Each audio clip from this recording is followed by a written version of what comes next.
What's happening, everybody? It's good to see you here on AXS Live with Kevin Rankin. I'm here at Cantor's Deli, the birthplace for the Guns N' Roses special. I think this is where they signed their record deal, and this next band will talk all about that experience.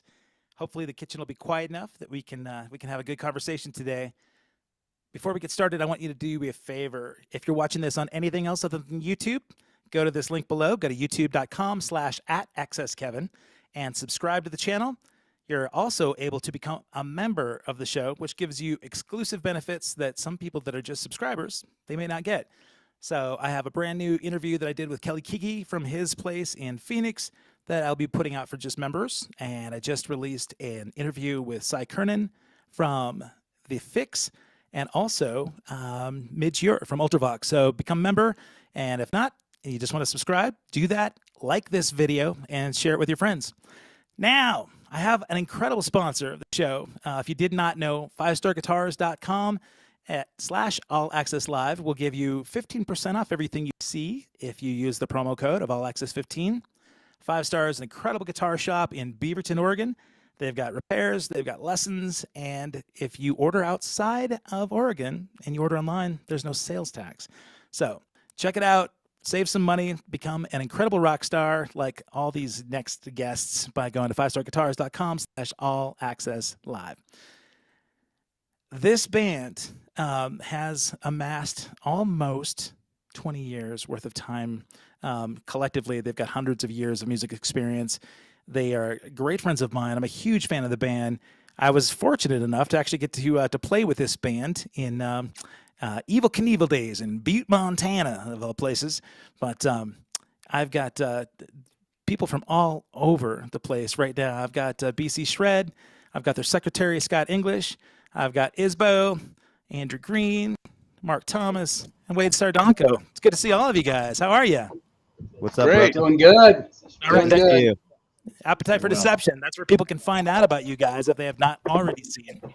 Yeah. So who canceled to bring us in?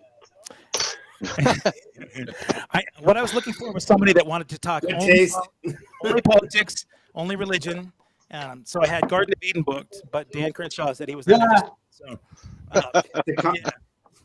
Well, if I may, I'm a little intimidated after the intro with Kenny Aronoff, Alter Bridge, Tawny Katane, Paul Stanley, Mr. Vinny Appice, Conan O'Brien, Martha Quinn, Stephen Adler, Julie Brown. Wow, look at you. I'm watching it and I'm like, wow, why are we here? I was thinking the same thing about you, Mark. Yeah. No, I said, yeah, me and the mouth. Yeah. Oh, Mike, by the way. Oh man, I'm really okay. I'll tell you why. I think anybody that has gone to see Appetite for Deception in the Northwest or even outside, because you guys have done a lot of travel, has really felt like they were at a Guns N' Roses show. You take it so seriously. The differences being there's a lot more humor and fun that I think happens between the members of this band than probably do in GNR. I would imagine every guy in Guns N' Roses probably travels on their own bus now, and they don't even share. No, that's how we are now. We turned into that. Nobody has each other's personal cell phone numbers or anything like that. No, of course we do. I'd say there's more punctuality too than the real GNR.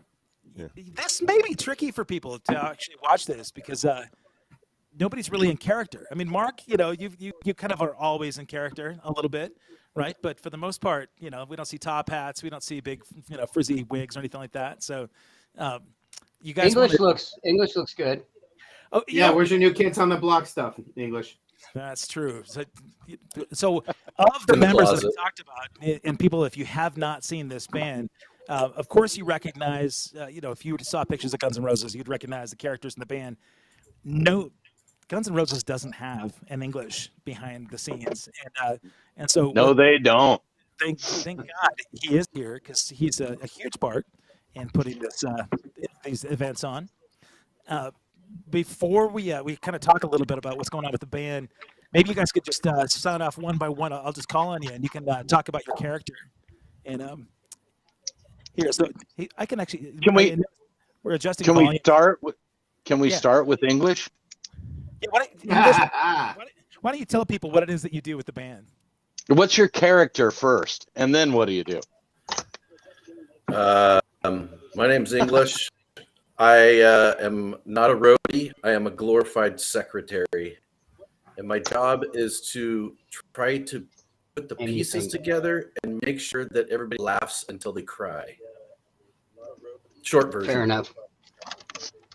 All right. And also, he's a hell of a catch with haphazardly thrown tambourines and maracas and what have you. Yeah. Yeah, nightstand, beers, Wardrobe, clothes. pick. All right. So, what is the craziest thing you've been thrown? English.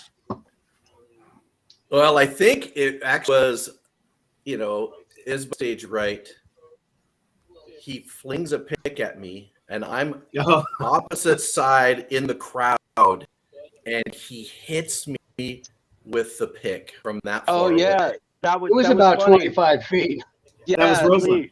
At least. Not No, Roseland. Sorry, it was at the the Crystal theater. Ballroom. Crystal. Yeah, thank you. Yeah, and it's funny because I just happened. Wade Sardonko put together this, really funny intro video for us, and it got posted a couple of days ago. And in that is that shot from Crystal Ballroom with me beating him from 25, 30 feet away. And so I showed it to all the guys that work for me at work. I was like, check this out. And it's pretty hilarious. I could never do it again. It was like a one-time thing, but I was going to say, is that awesome. something you were practicing at the time? Because I know the guys can do that.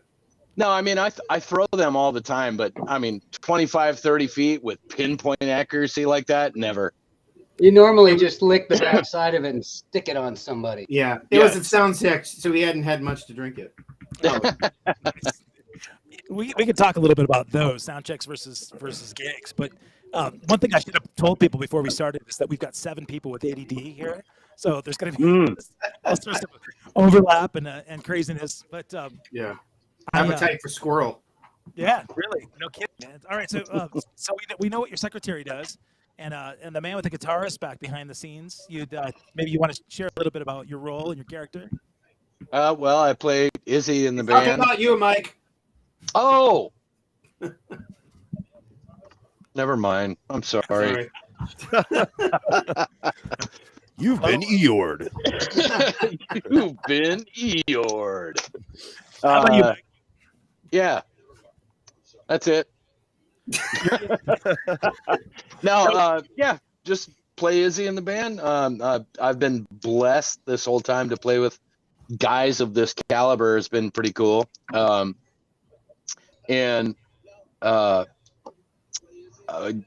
especially like the longevity and us being able to stand each other, or more importantly, those guys being able to stand me this long, at least long enough to play together, has been pretty cool. Definitely a once in a lifetime experience for me. Yeah. Well, now I mean it's been almost 20 years, right? So you're 23, Mm-hmm. so it has been almost a lifetime. Yeah, almost. Yeah. Hey, Wade Sardonko, with the illustrious background. Hey, yeah. I spared no expense. Yeah. What is going on with my camera? What's your gig? What's your I role? play the bass. Play the Duff McKagan in this. Okay. Slap of the bus. Again. Nice. Yeah, it's been a delight. It's been fantastic. And you came a little bit later in the band too, right? But Jeremy was the original bass player for Appetite. I did. Jeremy, R.I.P. R.I.P. Yeah. Oh, he's not. Oh, he's still alive. Yeah. While Andrew wipes off the lens on his camera, why don't we talk to Brandon? And Brandon, you want to tell him what your character is? It looks like you just got hit by a snowball or something. Yeah, Something like snowball. And it's only down here from Hill. Wow. You actually put that together without messing it up. That's pretty good. No, for me, I play Slash in the band, and it's a really fun lead guitar gig. I get to play some insane solos and have a blast working with these guys. And I'm just thrilled that we made it this far, and they dreamed me into their dream as I did for me with them. So we're just kind of, yeah, I'm really grateful to be here. So this is awesome. Well, Yeah. Brandon, to be honest with you, the other guy that we auditioned, Stinky, as Mike and I called him, was really not a very good option. Oh. Tell me about that. Tell me about that process, Mark. Stinky. Let me tell that story. We all show All right, up go to ahead. do this audition in Vancouver, and it was me and Jeremy and Brandon and Mike, and we didn't know each other at all. Jeremy and Mike were familiar with each other, had been friends for a while, so we all had learned these songs in advance. I think it was Sweet Child, Night Train, and was Paradise City. I don't remember what the third one was. That was Brownstone. Was it Brownstone? So we learned them and played them surprisingly well for having never seen each other before. And I think we were all a little bit stunned. And if you remember Jeff Crusher that played in Crazy Train, he was the original guy that auditioned with us. And so Mike and I kind of already knew that Brandon was going to be the guy because he was good. He's just good. I mean, that's all there was to it. He's just good. We'll work out the rest of it later. Yeah, And, they hadn't then figured his personality out yet. Then he freaking left town. He took off, didn't tell anybody where he was leaving, and didn't communicate with us. So we were like, well, shit, I guess we gotta bring somebody else in and find out whether or not we need an alternative. So this dude with a big old beard and a wife beater on and smelled like he hadn't showered in over a week. And the first thing was like, you're going to shave the beard, right? And he's like, no. and I'm like, God, this ain't going to work. And I don't even remember if the guy was any good. But, I mean, with that, it was out. Sounds like Zach Wild. Yeah, Oh, kind of. no. Only not that good. No, minus the cool, too. Yeah. He was offensive. God bless him, though, for giving you guys an opportunity to have a story about him. Stanky. That's he probably tells the same story. You know, when people ask him, so what have you done in the past? Well, you know, I almost had a shot at Appetite. He's probably at home. He's got his knife on a grinder, and he's going, "Why, you son of a bitch! I'm gonna get you guys." It's Gus Chiggins. Andrew He probably thinks he dodged a bullet. Is what it's more likely. Andrew's back with a clean camera. I like this, man. So Yeah, I don't know what happened. That was very weird. You're suddenly sexy, my friend. yeah. Suddenly sexy. Suddenly. As you talk about your character, do you want to? You can talk about your role, but I know that we've talked about this. That Guns N' Roses had Yeah, Mark, I can see your pussy. two. It's a family show. Sorry. GNR had two notably, distinctly different drummers. I mean, they have Frank as well. They've had like Herb Alexander, but for the most part, people know Steve Adler. Forgot Herb was in there somewhere. Yeah. But Matt Sorum and Steve Adler. Yeah. My setup was never anything. I never played with one rack tom before Appetite, but everything else was closer to Sorum's setup, and since I was the second drummer, it seemed sort of doubly appropriate to just do that. Nice. And your style, yeah, man. and so I had to learn. I guess and then I had to learn how to make the face, and eventually we got we got this wig. And we were in the wig. Killian and I were in the wig shop, and we were trying it. We were trying it on, and Killian's like, "Yeah, I think that one works." So I send a picture to my wife, and she's not super familiar with. Hey, don't put that on me. What? She's not okay. No, his second wife. So she's not. You're distracting me. She's not super familiar with all the members of GNR, so she's like. She thought it was a little clown show Bobby, and then I was like, look up Matt Sorum and look up a photo, and she sees a picture of it. She's like, oh, I guess it's perfect then. So, who would have known that Matt Sorum is going to go on to look super, super cool in his 50s, though, right? So, no shit, right? Yeah, we could all. And all right, so Mark Thomas, man, yes, sir. You just like Axel, you showed up a little bit later than everybody else in the podcast here. And but you make it to every show. You're the very responsible guy. Tell us about your character and how much you envelop his behavior. I think so. I come by some of that naturally. I don't, Axel the was asshole abused. part.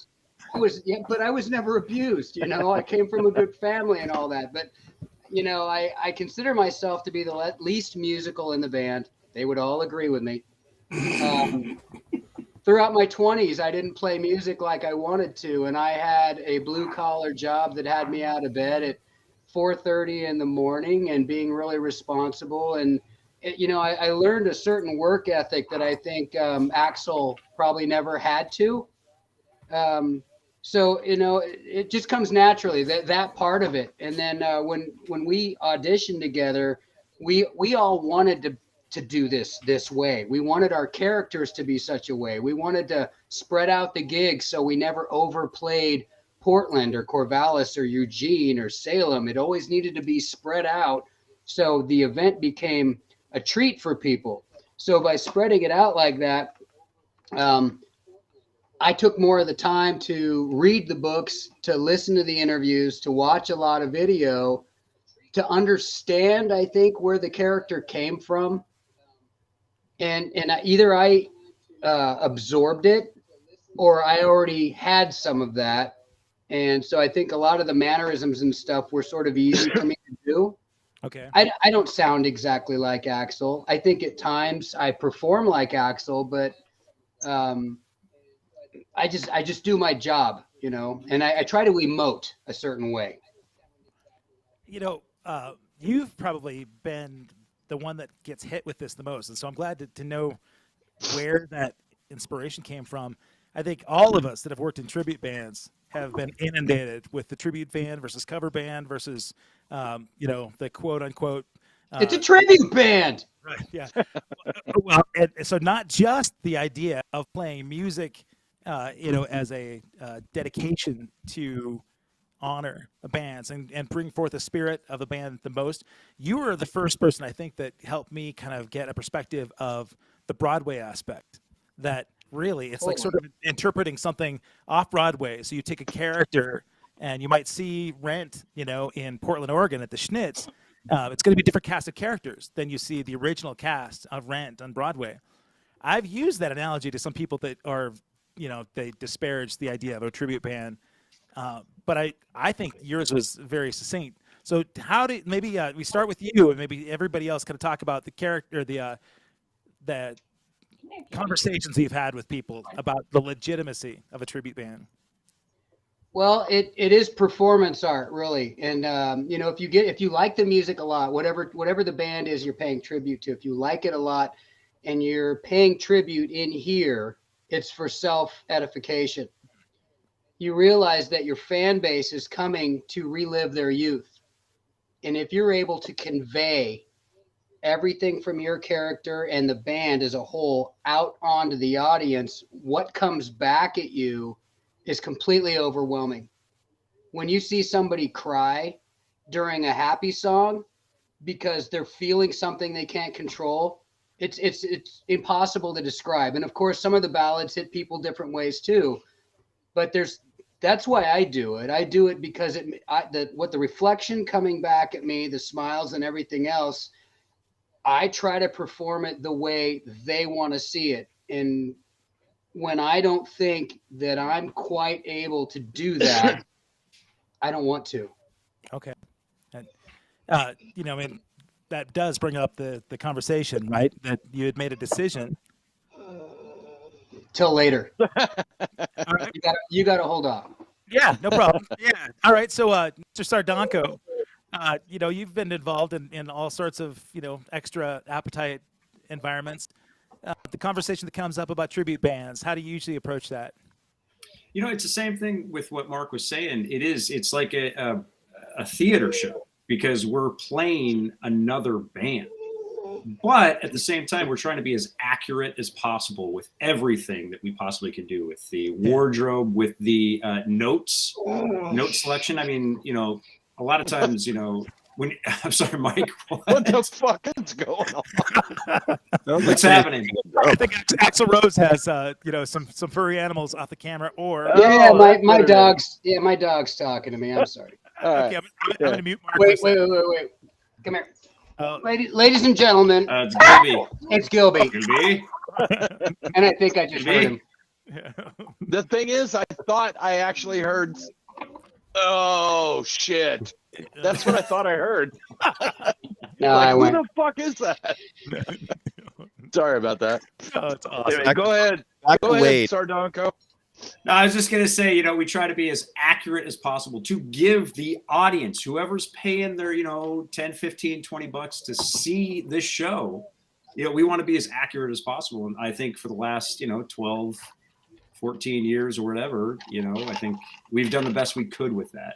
Yeah. And it you know, it takes a lot of work to do it. But at the same time, you know, we've been doing this for a while. So, you know, the more you go, the easier it goes. So you have your routines, you know, getting your stuff on and making yourself look different for those people, just like what Mark was talking about. You know, I remember I saw, I give a shout out to, what is it, Blistered Earth. Oh, you know, I grew up, when I was a teenager, I loved old school Metallica with like Cliff Burton and all that. And seeing them gave me the feeling that Mark is talking about. And that's what we try to do to In give Billings. our audience. In Billings, exactly. Well, if we can make people believe just for a little bit that they're watching, you know, the old school Guns N' Roses, then, you know, that's great. Oh, sure. You know, The one show I miss is some inspiring show for Farley. oh, it wasn't you. It wasn't you. That's Andrew. exactly It wasn't why, another too. band. Yeah, Yeah. actually, it What's was another very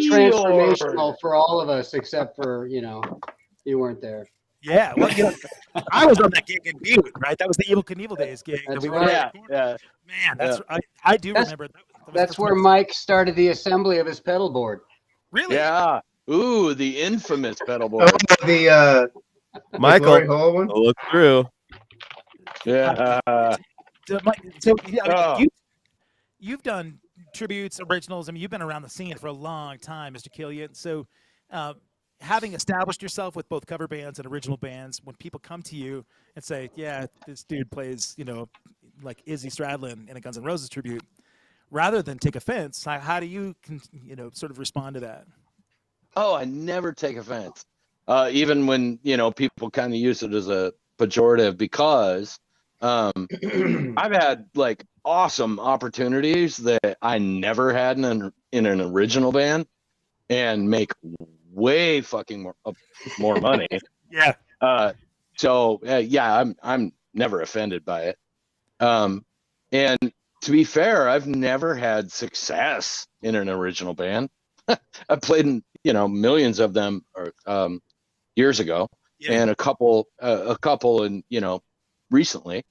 But this has been the greatest thing ever for me as a musician, to be fair. Yeah.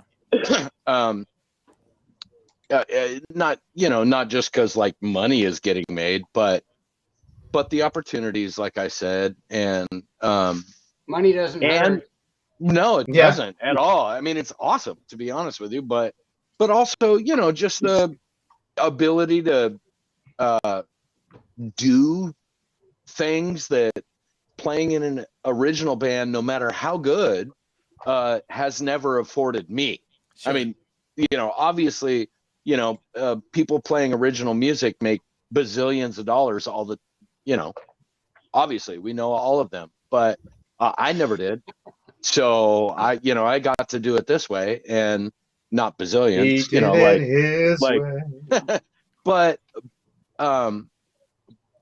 but also like, almost as importantly as the opportunities is the people I've got to play with has been awesome. All of which are better than me, which is the coolest thing, you know, because that's especially like in this band, but even other opportunities. Those are the things that make me have to like stretch.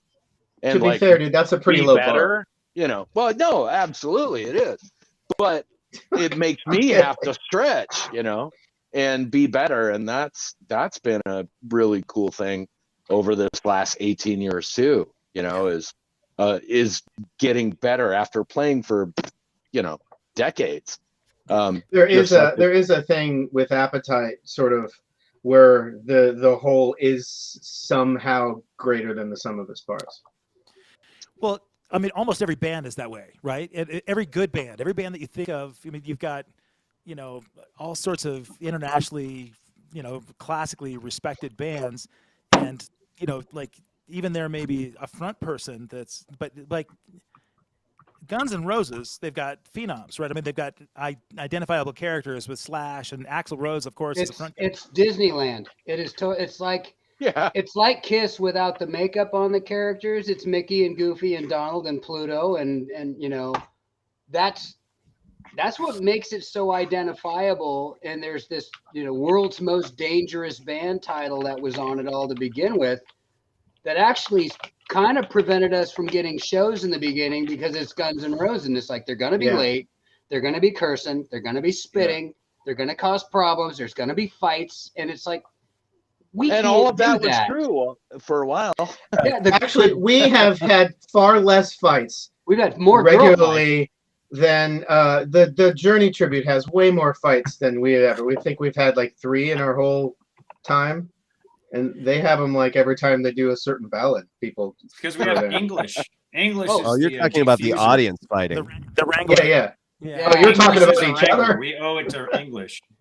Like, well, we'll talk about the other unseen MVPs, but first, Brandon, you've been involved obviously in original bands and you know, cover bands and tribute bands. Very recognizable in the scene, in the Northwest scene. You know, of course, you know, people know outside, but if people don't know and you're watching this, you know, Brandon is you know, guitarist for Black and Blue, you know, iconic '80s hard rock band from the Sunset Strip. But you've got an incredible original band, Little Order. And you want to talk a little bit about just how, because you're balancing both the tribute thing and the original band a lot. And so when people ask you, oh yeah, you're the guitarist from Appetite for Deception. Yeah. Is your first reaction to say, well, I also have, or what, how do you respond? No, I pretty much say damn right, because this band is fucking badass. I mean, like I wouldn't still be in it if we weren't, you know? Yeah. You know, we've talked about this many times in the band, you know, off and on, but like really the thing about it is like, it's so important to me to own whatever it is that you're doing. And I've chosen to do this, you know, because the music's great. The people are awesome. We've fought really hard to get what we got. We, you know, helped foster the creation of an entire tribute scene in this town, you know, like us and Crazy Train and like British Steel, like a couple of like early bands on, you know, when Jason Fellman kind of got his thing going with the Journey band, and he sold out the Aladdin Theater, which is one of our awesome venues here. We all kind of looked at each other and went, why not us? So we called him and asked him, and he even said it. He said, if it wasn't for these guys, like, I would never have started JFL Presents, because, you know, We actually started bugging everyone else he knew first, everyone else in that band, and everyone kept going, talk to Jason, talk to Jason. But we just really like, everybody in this band has like ideas. Like, I just want to say, like, Mark and Mike have like tons of ideas, and like we have like this unending like way of just like pushing and pushing and pushing. We're like little fucking velociraptors trying to like, okay, how are we going to get in? Let's do this. Let's do it. Let's try something else, and keep going all the time. And whatever we are doing, own it like it's your own, like you stole it, and just you keep going and never stop. I'm sure like after we stop this band, everybody in this band is going to be successful in what they do, because they don't stop. They're awesome. They love whatever it is that they choose to do. That's one of the reasons I feel so grateful to be in this band, because everybody's like that. You know, it's hard sometimes because we like go at each other like that, but then at the end of the day we go, oh, I'm sorry, and we love each other and care about each other. So or at the end of the year, you know, if I may, along those lines, Brandon, where we all go like this, we have never gone like this on stage. No, all the tension gets released on stage. Right. It's and that is because it's Guns N' Roses. You expect there to be some of that kind of energy, some anger, some animosity. But we've always gotten along on stage. Always. Even if we're fighting in the green room, we go on stage and we make it work. And it makes the performance, I think, more believable. And it's not fake. It's it happens. We get out there and we play the songs, and that's the way the stuff was written. And it's easy if you believe it, if you know it, know what it was all intended to sound like when it comes out. And we used to beat up songs when we practice them. It wasn't like we're going to practice the set tonight. It's like we're going to practice one song we pick like 2 songs and then play them over and over. And every little section we'd stop and go, that little thing where you move your pinky, that's not right. And when I have a fight about it. Kevin, that's a ping and not a squeal. Yeah. So Kevin, you know this from when you and I played together. When we be doing a song, and I'd say stop, and everybody would be like, "What?" It's like that part. Yep. Yeah, that attention to detail is definitely what sets the band apart from other tribute bands. And if you're, a lot of original bands would never do that. They would never just kind of learn a song haphazardly and get to a point where they could go out and play it live without making, blaring mistakes. But if you take it as seriously in an original band as you do with your tribute, chances are your opportunity for success, at least your authenticity, you're putting forth 100%. And I know that you mentioned Hairfest, you mentioned JFL and the Northwest scene. I've definitely seen, we all travel, right? So you see that the tribute thing has gotten bigger over the last 10 years. I think primarily because a lot of the bands that we all grew up in that we really liked listening to, some of the members have passed on. The tickets have gotten exorbitantly expensive, right? So nobody can afford $500 to go see Guns N' Roses, or not as many people, but they'd certainly love to pay $20 and hear Guns N' Roses sound better than they would going to see them live because they're more authentic sounding, right? So I know that you guys have put the attention into that, and it's not just the sound, and it's not just even the character look, but you guys went the next level too. And so, Michael, you want to talk a little bit about bringing in the pyro? You guys had like the cannons, and it's crazy, but you've made the show so big. It's such a pain in the ass, dude. It's 700 pounds. Yeah, it's so inefficient, but it was like, everybody, I'm like the Sanford and Son guy, right? So it's like, I'll figure out how to make something work, but it'll probably be 5 times heavier than if you had money, or, 5 times more difficult to set up than if you had money. Yeah. But yeah. That first trussing comes to mind. Yeah, exactly. Dude, because I'm working off of like, here's what I can get for free. Yeah. Let's put this. I made a thing. It's going to take 3 of us to move it, but it works. Yeah, exactly. So I can build and do anything. That's just kind of my thing. But when you're working on 0 budget, so these fucking cryojets are awesome. They're super cool. Yeah. But they're kind of unreliable. They're for sale. Yeah, and they're for sale, by the way. Yeah, they're kind of. By unreliable, I just mean if you get heavy-handed with them, they freeze up, right? So you got to be nice to them and not use them, overboard like we do. So we hired a guy with really little hands to do. Yeah, very very small hands. Yeah, it smells like cabbage. Smells like cabbage. Yeah, but that's just kind of the thing we've kind of. One of the things that we've always kind of tried to do is like, let's, try to bring as much show to the show as we can, and appear way fucking bigger than we are.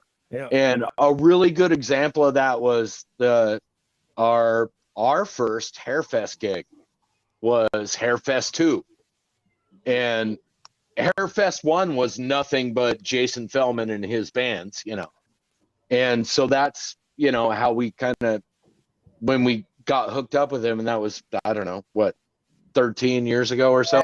Yeah, it was 2013. Yeah, it was 2011. 2011. The first one was 2011. Yeah. We did our first one in 2012. 2012. Yeah. All right, so 11 years ago, and anyway, so we were like, hey, we're going to go do this outdoor festival. We've got this 12-foot by 4-foot little banner. Let's go buy a big fucking banner. So we bought a 15 by 20, like this really big banner. 19 by 20.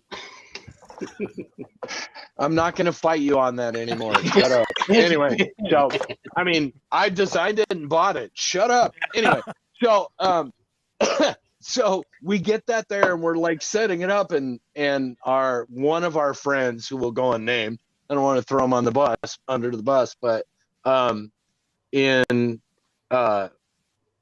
Stone and Love was like, what the fuck is this?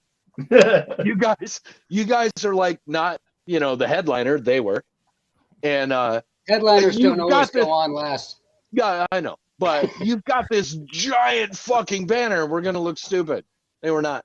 One guy was not really happy with that, but that was kind of our thing. It's like, always, let's try to appear way bigger than than we really are, and so we've always done that. And so then the Jets came in, and well, first it was lights and then Jets, and when we go play, when we play shows, we're usually spending money at venues to like hire in production.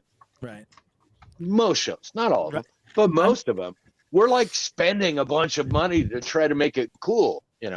Like the Roseland gig, we spent so much money, we made nothing on that show. Because we spent so much money trying to make a really cool, like, huge production. Yeah.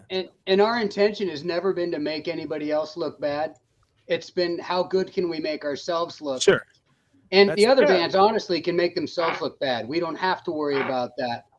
But if we do a good job and they don't like it, they raise their game. Yeah. And I'd like to think that has been the result. Yeah. No, I've been, having been in some tributes in town, I know that's the result for sure.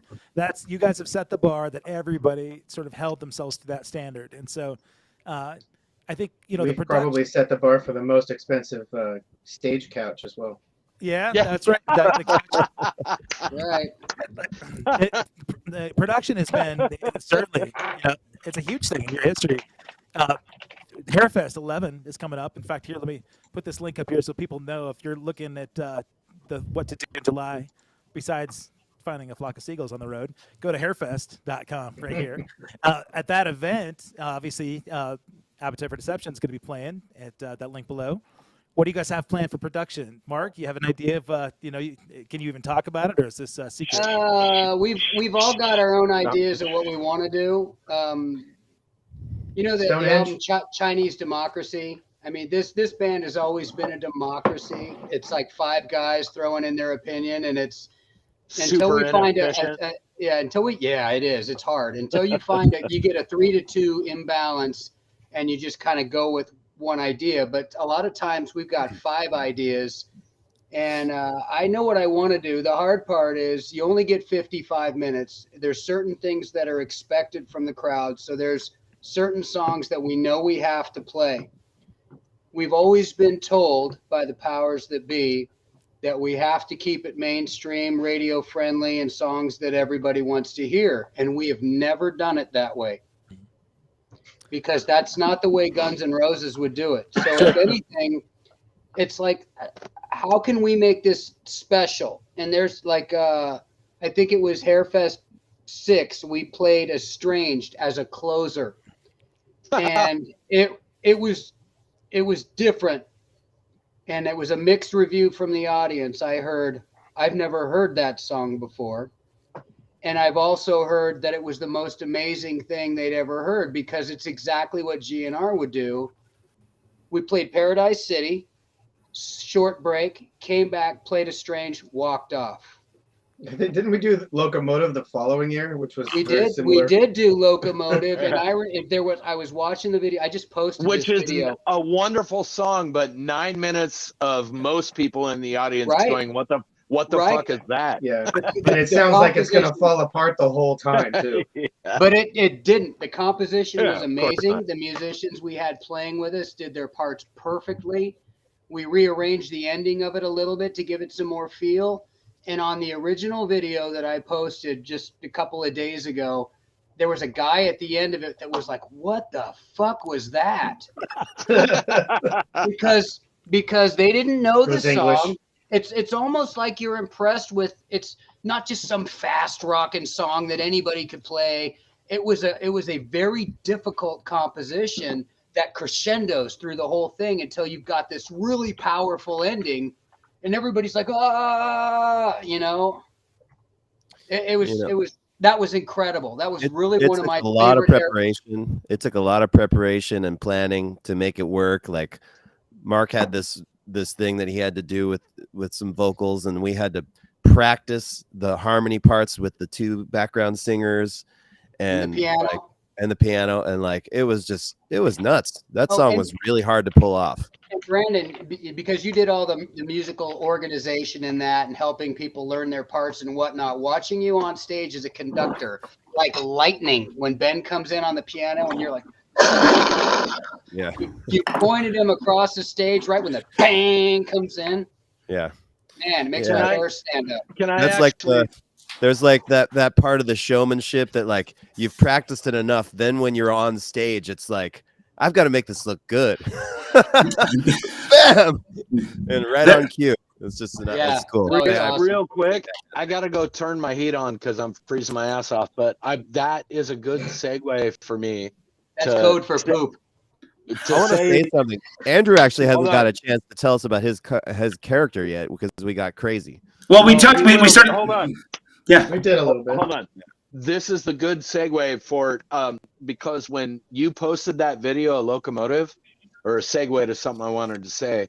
When you posted that video, I showed it to this young kid who plays in a band, but this young kid at work, and my whole thing, I haven't seen that in years and years and years, and I saw it and I was like, holy fuck! I think the biggest thing about us is we're a really good band. So it's kind of a little, to me personally, on a personal level, a little less about the GNR and whether, how good we are at, being that tribute. Although I think we do a good job, but we're actually a really good band. And when I watched that video that I haven't seen in years, I was sitting there going, holy shit, that's a really good band. Yeah. And I like kind of welled up with pride. I'm like, fuck, I've never played with a band that good before. This is awesome. I peed. Yeah. Okay, so you go turn your heat on really quick. Yep. Can you guys hear me all right? Oh my God, you're loud. Yeah, you're really loud now. All right. Wow. Yes. 1 second. Can you make it go back the other way? It was cooler. No. Yeah. So there were enough comments about my volume level. So I just ditched that incredible desktop mic. And I was going to ask, Andrew, as Brandon pointed out, you talked a little bit about the character development that you've sort of emulated Matt Sorum a little bit more. Mm-hmm. I will tell you, as a drummer, you've inspired me so much, man. I mean, not just your focus on matching, the songs and really, sort of getting the parts right, but every little nuance too. And I've been really just blown away by the attention, and so it inspired me, and not just tributes, but to original stuff. So maybe like, where did that come from? Because I know that you had a background a lot in your early history with metal stuff, but you also had family background in music. So where did your attention to focus and detail come from? I never really thought of it that way.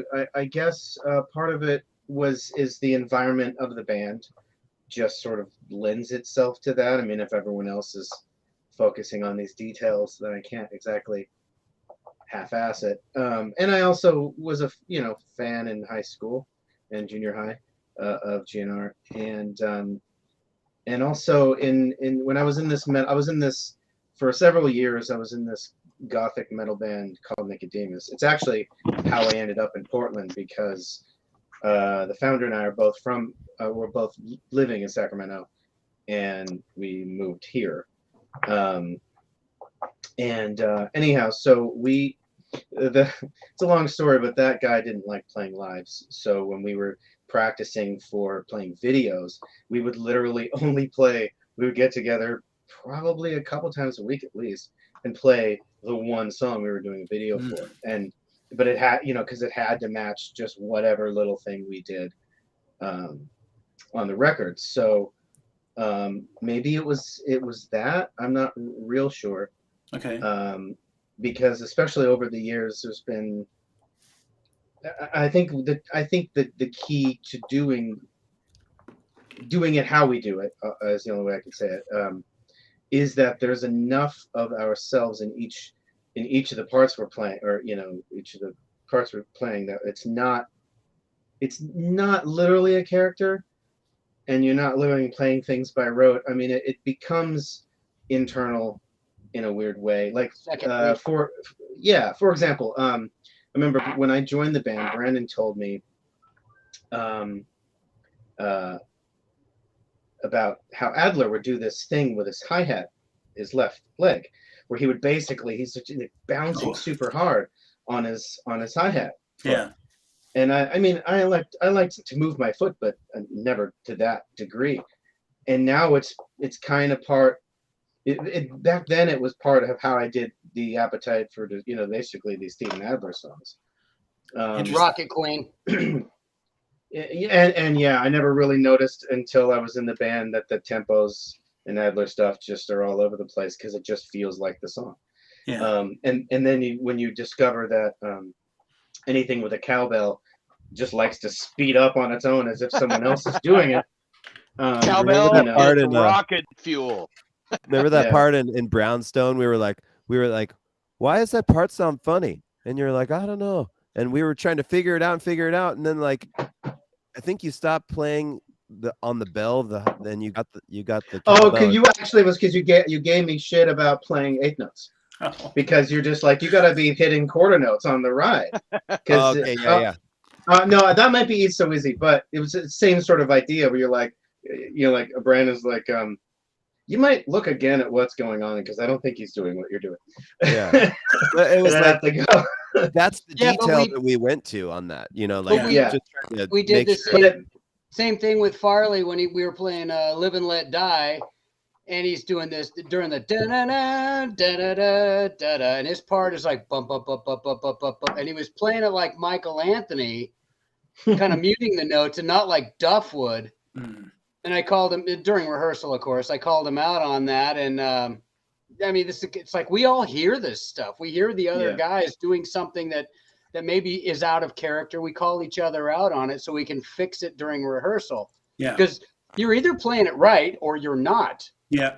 Yeah, good point. Wait, there is the overlap, right? From people that really know the music, they know how it was recorded, and then they know how the real band played it live. And Wade Sardanko, Mark, you and I have both played together in bands, and the bands in the past. And so I remember when you brought in that focus that this is the actual part. Like as a drummer, I remember thinking, oh my God, the singer or this bass player here is telling me how to play my parts. But they're exactly right, that I hadn't really listened that intently in the past, to get those parts down. So I appreciated the fact that what you focused on and put your attention into in Appetite then turned around for other projects you worked in. It was a beautiful discovery. In Appetite, we got to a point, I don't remember if it was right after or right before Vietnam. Sardanko joined us, but we decided that we had drifted. I don't know how to put. We drifted too far from the source material. Yeah. And like some guys were referencing a live version, and so we actually went almost with every song. We would either pick a live version or a studio version, and all the same one, and make sure like this is what we're going for. Like we can change it over time, but for now, and we would take songs that we had been playing for years, totally tear them apart. Micro, every little micro thing, basically start from the ground up, and we would just focus on two at a time. But this was after we'd been going for like 8 years or something, or 6 years, I don't remember. And that was really instructive, because suddenly we're all playing the same version and with the same focus on details, and it was really interesting. I think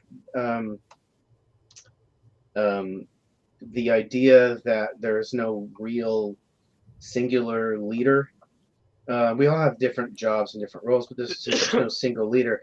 It is Jason made the comment once years ago that of the tribute bands were like most like a real band, and that has its positives and its drawbacks. But as far as the playing, and I think that and our intense, we all five have real intense personalities, and the only way that can come out constructively is just leaving it out as much of it on stage as possible. So wouldn't you say a lot of that detail came from going into the studio and recording things in there with Kevin Hahn?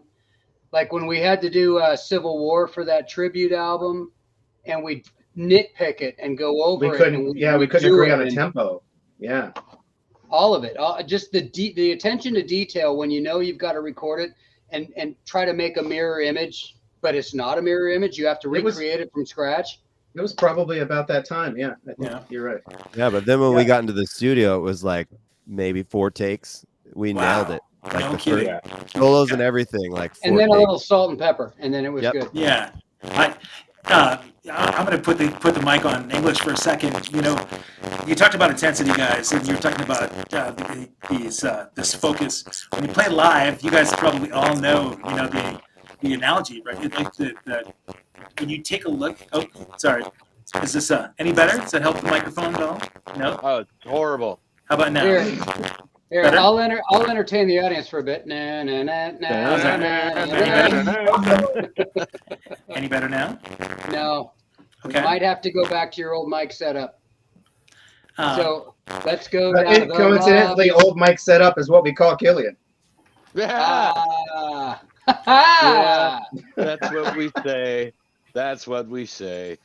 Well, why don't we do this? I'll have you guys talk about some of these things. I'm going to bring, if we could, let's just have a moment of silence. There's somebody that's very important to this band, that this band would not have been nearly as traveled if it weren't for this member. So if we could, let me go ahead and share this. And I thought it was Brandon's mom. Now we can just talk a little bit about a moment of silence for the Night Train. Nerd turn. Nerd turn. He said silent. It's a nerd turn. This is silent for us. Yeah. Silent but deadly. Let's see if I can. I wanted to see if we can get a little bit. You know what? I was hoping to be able to share a few other photos in the Night Train. I'll get those on here in a second. But from what I found out just today, the Night Train, of course, was your mode of transportation. The Night Train was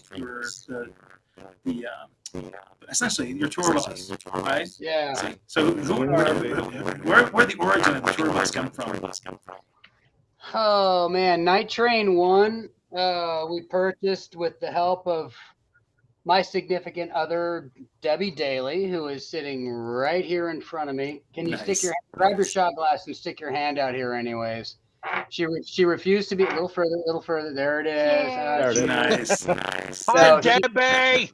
she's working hard over there for Realty One Group, which we both work for these days. That's what Axl Rose is doing. He's working in the real estate business, but it came with a little help from Debbie Daly and a lot of support. And a lot of the memories that have popped up recently have shed some light on, like playing Lenora's Ghost in Independence.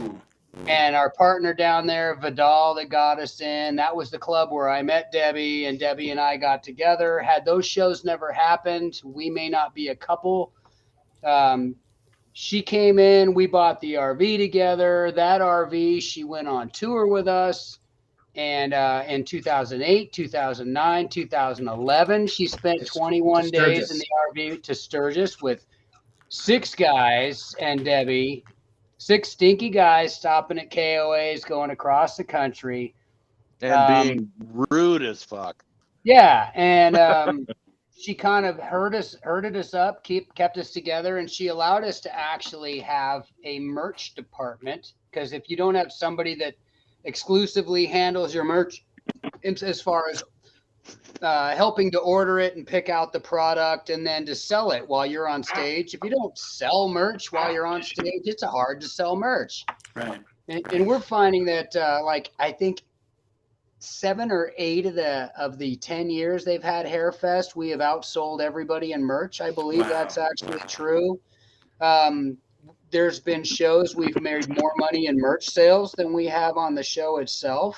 Wow. Sometimes we're actually surprised at the number of shirts we sell. It's a strange percentage and really hard to calculate.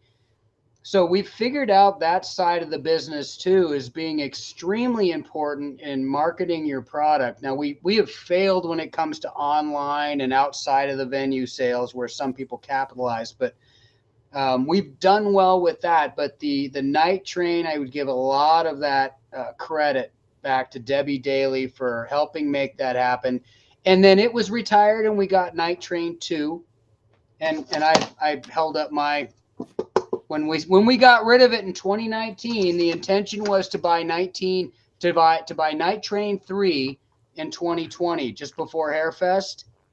And the Dark Ages happened. Yeah. And Night Train 3 didn't happen. So, I mean, we all took some time off. We knew we weren't touring. I didn't need it. The band didn't need it.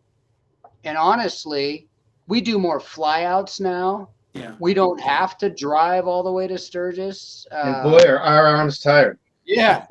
we get hotels more frequently, so the RV is not as necessary. Not to say that in a braggadocious way, but as you work your way up the ladder by doing things right, you could say we've done them right accidentally. There was nobody brought that much experience into this band that we knew what we were doing. Brandon was the smartest guy musically. Mike had this blind ambition that led us to Sturgis within less than a year of getting together. He's like, that's what we're doing. All roads lead to Sturgis. And I'm like, yeah, whatever. I went along with it because I had a passion for what I was doing. Our first bass player was a role player, and he got into it too. And our first drummer, this is kind of where Andrew came in, is our first drummer realized that he couldn't handle the commitment. And 4 weeks prior to the first tour, he dropped the news on us, and we brought in a guy out of Dallas, Texas that we found on MySpace. And never met. And never met. Played with. And we wrote him a check and said, meet us there. And he met us in the parking lot with a $12 7-Up and then said, I paid $12 for this. And I said, I'll pay you $12 to cover the expense of that. And we had the best time doing that tour. It was so critical to our formation and development as a band. You have to spend time together. You have to do shitty stuff together. You got to grow together. You got to go through all of that stuff to get good. And when we tour and come back, we are so greased. It's the Queen's grease when we get back. The Queen's grease. And actually, I remember Brandon. I knew Brandon by around that time you're talking about. Yeah. And he asked me about that tour, but I was on tour. That was sort of the ending days of Nicodemus, and I was in Europe on a tour, and I couldn't do it. But then shortly after, he's like, "Yeah, you might want to, stay close because we might need you again." Yeah, you want some of the Queen's grease. Yeah, as soon as we got back Queen's grease. That's not as funny without Fireball, man. Yeah. As soon as we got back from that tour, I had to have a conversation with that drummer and let him go. And and then Andrew, of course, we talked to him, and Andrew was a sub scale worker, just getting paid scale for a year and a half, and then one day he wouldn't commit. Funny story, he wouldn't commit. But he was like, I'm sure my wife would be shocked. I'm not gonna be known for being in a tribute band. Was kind of how he felt. Well, I remember we were playing in Salem on my 30th birthday or 31st birthday, and I'm like, what am I doing? Yeah, and then one day we're playing a show at Bossa Nova. At the time, it was Outlaws. We're playing a show at Bossa Nova, and awesome show. It's 600 people. It was a good show, and I was there. We're getting paid out, and I'm usually pretty, whatever, Out with it. Not being Yeah. obvious with it, but Andrew happened to be standing there when we got paid out, and he was like, and I handed him his like, hold on, and I handed him his like, $150 or whatever for scale for the night, and he was like, what the fuck? Because we, made a good paycheck, and he's like, all right, I'm in. No, that's not what it was. That's actually not what it was. I can't remember. We were talking about some businessy detail, and I was subject. And I can't remember. Was it? I was talking. It was only one person. It might have been Brandon or Mark. And I was having this opinion, and I think it was Brandon who was like, you're in the band. Like, you should just be in the band and get all the money, because like you're talking like you're in the band, you're acting like you're in the band. Like, what are you fucking doing yourself? So, and I was like, I reject that. Shit, I guess I am in the band. That did happen. I remember that because he was. I can't remember what you were upset about, but you were kind of railing on it. Definitely, like you were in the band. I'm just like, hey man, this isn't your responsibility. Like, you don't have to worry about this. You're not even in the band, and you're like, huh. Well, what would I be getting paid if I was in the band or something like that? And I don't know, like $800. That's not right. Nah, that's not. That was when we shot that video on the daytime gig where Dean Castronova's kid was playing. Remember that? Oh, yeah. Yeah, that's where I remember having that conversation with you. What's his? Kyle. Kyle. Yeah. Yeah. Okay. So listen, can you guys hear me all right? Yeah. Yes. Yeah. You're a little quiet, but at least you're not. Yeah. All right. So let's try this out really quick. I'm going to see if I can get this presentation to play here. I really want to take a look at some of these other photos. Let's go back to see. You let me know if these. Can you guys see this? All right. Yeah. The night train. All right. Has it has advanced to the trailer? Where is that? Is that the radio that's station? The parking lot in Tacoma, I think. Yeah. And all right. So I'm gonna jump through these, and feel free, you guys, to jump in and tell me a little bit about some of the experiences here. Are we fixing a noise on top of the RV? I think might be. The noise would be me. I'm up there. It would be one of the straps. Debbie's for the going, be banner. careful. Yeah, the banner tube was making noise. You'll notice that's when the shitter exploded. Oh. No. That's the first. This is Night Train 1. No, that's the first. That's the last one. That's the Innie Bago. Is it? Yeah, it says Innie on the side, not Winnie. Innie Bango. Should have called it a Wanna Bango. Kevin, we'll do this for hours. You need to keep. Isn't that you in country? Yes. Where is this one at? KOA, where we played golf. I think this is Duff's buddies. No, that's that's up in the backyard at that one house. That's Shawnee's place. That's right. Shawnee. Yeah. You had permission to be there anyway. I think that was like 2011, right? Yeah, he's got the back 40. Oh my God, that's great. At least you asked permission to park there. That's good. Yeah. Nice. Yeah. Look how happy Andrew is to be there. Yeah, I always look like that. And Wade Sardonko is talking about this. Oh, this is after Killian stopped being dark-haired. Look at him all. Yeah. Blonde. Nice. When I went back to my natural color. Love this. Lots and lots of moments like this on the bus. So did English supply you with these photos? Should we be nervous? Yeah. I have edited the collection a little bit. Someone was driving there, so we were practicing? Yeah, that was me driving. We used to watch movies when we were on the road, and I've listened to so many movies and seen so few. Yeah. He's listened to Anchorman a lot of times. Yeah.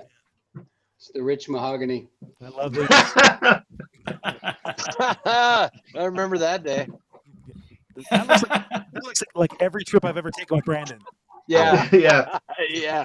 You didn't know he was a monk, did you? He's going, Ability to sleep anywhere. Awesome. Yeah, good stuff. You definitely have. That's sitting with Doug. Oh, that's Pain. No. That looks like Natasha. Natasha, yeah. Yeah. There have definitely been so many moments where I know you guys have had after hours parties on the night train. And most of those we probably can't talk about, I'm sure. But Well, we That can wouldn't talk. be so We could sure. probably talk about the blue slushy incident. Oh, all right. Hey, Yeah, we I could gotta- talk about that, and we could talk No. about that racist dude we met at the KOA. Oh my god. we don't need to talk about him, but that blue slushy incident, very strange thing happened last week. I did a Van Halen tribute show last weekend here in Salem. I got to sing some David Lee Roth tunes, and a drummer came in to play. This was all put on by Joel Kenny, and it was a friend of his. This drummer comes in to play in the mashup. It's like a Monsters of Rock thing. You throw in all these different guys. This guy shows up, and I'm at my first rehearsal the week before, and the guy goes, "Did you play in a Guns N' Roses tribute in Missoula? Was it Missoula?" Yeah, it was in No. No, it was Billings. not. It was Billings. Billings. It Billings was, yeah, Billings. at yeah. Manny's Casino. Oh, with the Kiss guys. with Yeah. the Kiss guys. And I go, Mm. "Yeah, I did." And he goes, "Yeah, we opened for you guys." I go, "Oh, you guys were Kiss with the paper masks?" Yeah. And I just played with one of those guys from that year last week. That's crazy. And that was like 12 years ago, dude. Yeah, it was so awesome to actually relive that moment. It was, and it brought back a lot of memories of the blue slushies. And Do you remember the Paul Stanley off that we were having? I want to know the blue slushy. Tell the blue slushy story first. Oh, yeah. They're related. Slurpee machines spinning behind the bar. You know, there's like 10 of them, right? And you get to pick your what flavor you want. So we were drinking those after the show and during the All show, boozy, whatever. boozy slush. Adult Yeah, slushies. Yeah.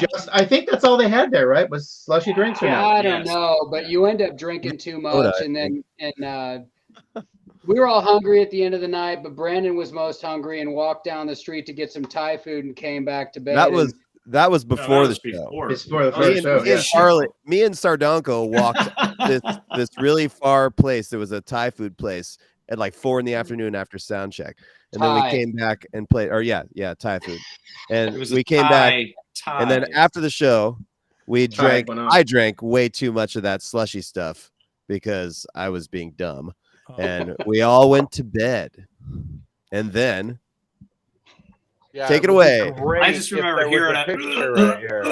I don't have a picture to accompany that. But also, Yeah, we don't need Yeah. that There picture. is a picture. There is a picture of Yeah, that. there is a So picture. yeah, just to explain, we wake up in the morning and Brandon is sleeping, sitting up in the dinette, you know, In with- a Jack at the Daniels table. shirt.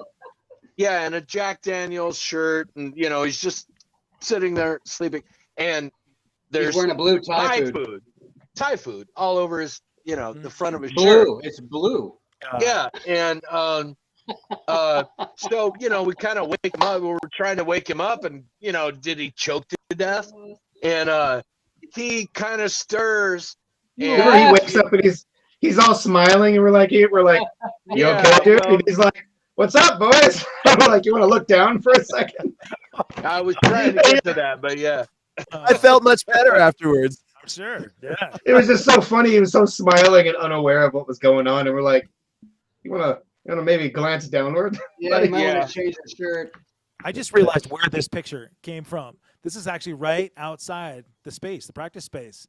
Yeah, that's Oh, David Wall. Oh That's yeah, David it Wall in is. the Beatles shirt. Right? Yeah. Yeah. That's so for people that don't know, you guys held down this spot and a rehearsal space in Northwest Portland for so long. I don't know. Do you still have a space there?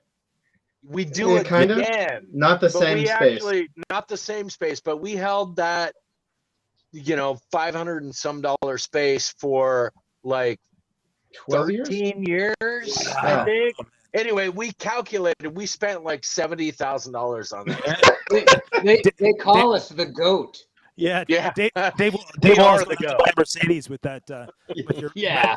right there. It's Oh, nice. I've seen it. Yeah.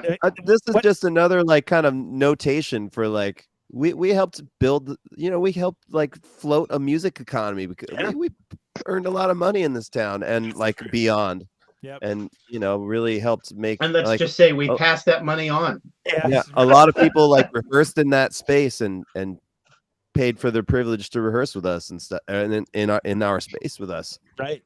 and Yep. so like I don't know, that feels good to me. Yeah. So you guys definitely Yeah. you facilitated an awful lot of opportunities for people. Let's the rehearse or the packing here. That's one thing I remember too noticing. Oh, about yeah. you guys. Like this doesn't really show how tightly packed you guys could get that trailer, but man, Oh, it no. was Yeah. a perfect Jenga game. That's where all of the drums and amps and production. that's where the and fun I think normally started. Right. Yeah. it's because you have such a pleasant distribution when we're loading gear. Yeah, I need the square Distribution. items, all the big ones first. And this is another thing. I know that we talked a little bit about contributions with the Night Train, certainly with merch, but hands down, I think having witnessed this so many times, Debbie Daly needs to have a glass raised for her. Every Oh, single hell day. yeah. From the beginning, she'd be loading stuff in. She'd always be right at the end, loading merch out, and it was a thankless job. I know, man. There had to have been so many times where you'd rather be anywhere else but slinging merch. But I personally, I want to tell you how much you meant to. She probably did not mind slinging the merch as much You as don't wanna buy a dealing with Thank her you. man. Right. Yeah. I'm not very nice when there's work to be done. I just want to get the work done. Yeah, it is what it is, you know. If the I don't worst know. thing It's effective though. Don't forget that. if the worst thing my band can say about me is that I'm an asshole, I don't care. Yeah. You know, We I know, want to Mark. do my We know. job, and I want everybody else to do their job, and I want the band at the end of the night to be successful and people to be happy. And if the worst I hear is I'm an asshole, Yeah. man, I won. You Yeah, know, right. I hope. I don't know if it's a good thing, but I hope. What am I Debbie doing to doesn't that kiss take there? offense to this, but Debbie has always been like our den mother. Yeah. She's Yeah. always been our den. Yeah, I mother. don't think she likes it when we say stuff like that. Yeah, probably And not. Debbie, I've actually never seen you lose your cool. I'm sure it happens sometimes. I but I've never have. seen it happen. Yeah, good. I'm glad. But you wouldn't be human if you didn't. But look That's at, right. Like this is Killian's initial roll. He just held down the ramp with his foot. Looking like a wet, damp Danzig. yeah. God, That's look a kid who loved cake. yeah. Who is that? Is that Andrew. English or Andrew? That's Andrew. Yeah, That's me. Yeah, Is this the first one? The Yeah, pasty you white can tell. elbows. You can tell by his fat elbows. Pasty white. Yeah, that's the first one because the dinette Ginger elbows. Nice.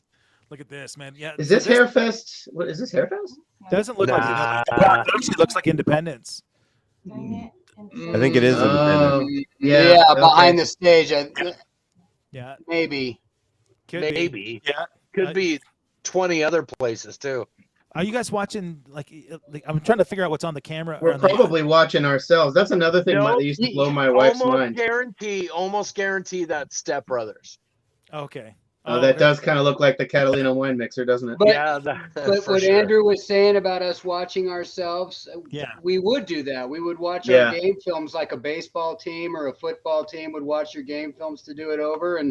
And you know, a mutual friend of the band, Ernie Wall, would come over to my house. We got really good friends after the 2011 tour, and he'd come over, and he used to laugh with his old wife, and she wasn't old, with his whatever. Love you, I Angie. didn't say that right. If she's not old, she's younger than I am. his ex-wife. With his ex-wife, you know, before they would come over to the house, it's like, yeah, let's go over to Mark and Debbie's and we'll watch Mark on video. Because that's what I used to do is like I'd do a show on a Friday or Saturday, and by the time video was rolling back in on Sunday or Monday, I was watching game film. Yeah. And it wasn't so I could pat myself on the back. It was so I could learn from the band's shortcomings and Yep. say, here's what we could do better. I mean, it's always been that way. Yeah. I like the attention to detail, and the only way you get better is to learn from your mistakes. It's Amen. always been that way. Yep. Absolutely. No, it's So important. is that my sister? yeah. That's your sister, and it looks like Oh. it looks like you are standing off to the side, kind of giving them advice on how to walk cool. There should be Yeah, an like- explosion in the background. Yeah. The night train should be blowing up, and they should be walking away. Yeah. Look at Sardonko like a- too. It's a MacGruber film. Yeah. MacGruber, yeah. Nice. Yeah, there's the secretary. Yeah, Oh, man, that's that beautiful man. That's a lot of testosterone packed And into a small space. Gilby's up in the front, in between mom and dad. Right. Yeah. All right. So you talked about some of the stuff blowing up. So this is the second night train, right? Yep, and we'd blown up the generator, and we stopped in Tacoma to have a guy drop it out. He dropped it out in the parking lot, took it home, and fixed it on a Friday night. And I think this was right before we went down to AXS TV, World's Greatest Tribute Band. So we played Kingston. This guy fixed our carburetor overnight, and then on the way back through Tacoma again, he put it back in. And we drove all the way down to California and had a very successful weekend. And it was, when we did that show, you would think you're national TV, you're playing a live show, you know, there's no recording, there's no second chance, there's no second takes. And, you think that a band would be nervous, and it was funny because it was no different than playing Lenora's Ghost or the South Liberty Bar and Grill or Dante's or anywhere else. It was just a show. I actually had to stop myself. It was sometime between the interview and soundcheck and when we played, and tell myself, dude, look around and walk around this place, because it's the whiskey. So take this in, right? Because there's like all these cool photos that you don't see anywhere else, and like every other aspect of the show was just like any other show. It was, it's a good and a bad thing. I just didn't want to bypass the fact that you had Lane Staley in your band for a little while over on the left. That's cool. Yeah. There was something that I know me and Mark talked to some of the people on the AXS TV crew, but like the stage crew that was filming us and stuff like that, I don't think they were really used to us like being cool to them, because we just kept playing around with them and joking with them and stuff, and they were like, "Oh man, that's so cool," and they were like really playful with us back, and they kind of said like, "Man, you guys are a really cool band." They just made us feel like we did something that was kind of out of the ordinary. We were so comfortable. It was just like, whatever, we're good. You wouldn't expect that in LA, though, Right. I didn't want to jump ahead to this picture, but I can't go past this. Joby hair? That is Joby hair. That is a single horse picture. But look at this, though. Look at Debbie's response or reaction to Mike drinking out of the urine bottle. Yeah. I just cleaned my catheter, and look what he's doing. Yeah. And look at my reaction. I'm totally fine with it. Of course. Yeah. Yes, sir. Yes, sir. Michael is shocked now looking at the first revolution of that picture. That's amazing. This is before Andrew learned. I was going to ask you, English. This is where I was going to turn the mic over to you earlier. You guys know about the story, right? You can watch, when you watch any musician, when they play their solo on stage, that's their sex face, right? So who in the band has the greatest sex face? Oh, boy. Yeah, I mean, that's a tough one. I love BC Slash with his solos, because English doesn't know firsthand. It's like he's talking to himself when he's soloing. If you watch his mouth, he's like, but nobody's home. Yeah. Yeah. That's the thing. It's like when they were shooting Star Wars and the prequels, and Ewan McGregor said they had to train themselves not to make the woo woo noise when they were doing. That's Brendan. He's in there going wiggly wiggly wiggly wow. All right. So English, you were saying? Sorry. So Brandon's got the best sex face. Yeah, I was done. Yeah. All right. It's all about the BC. So was I.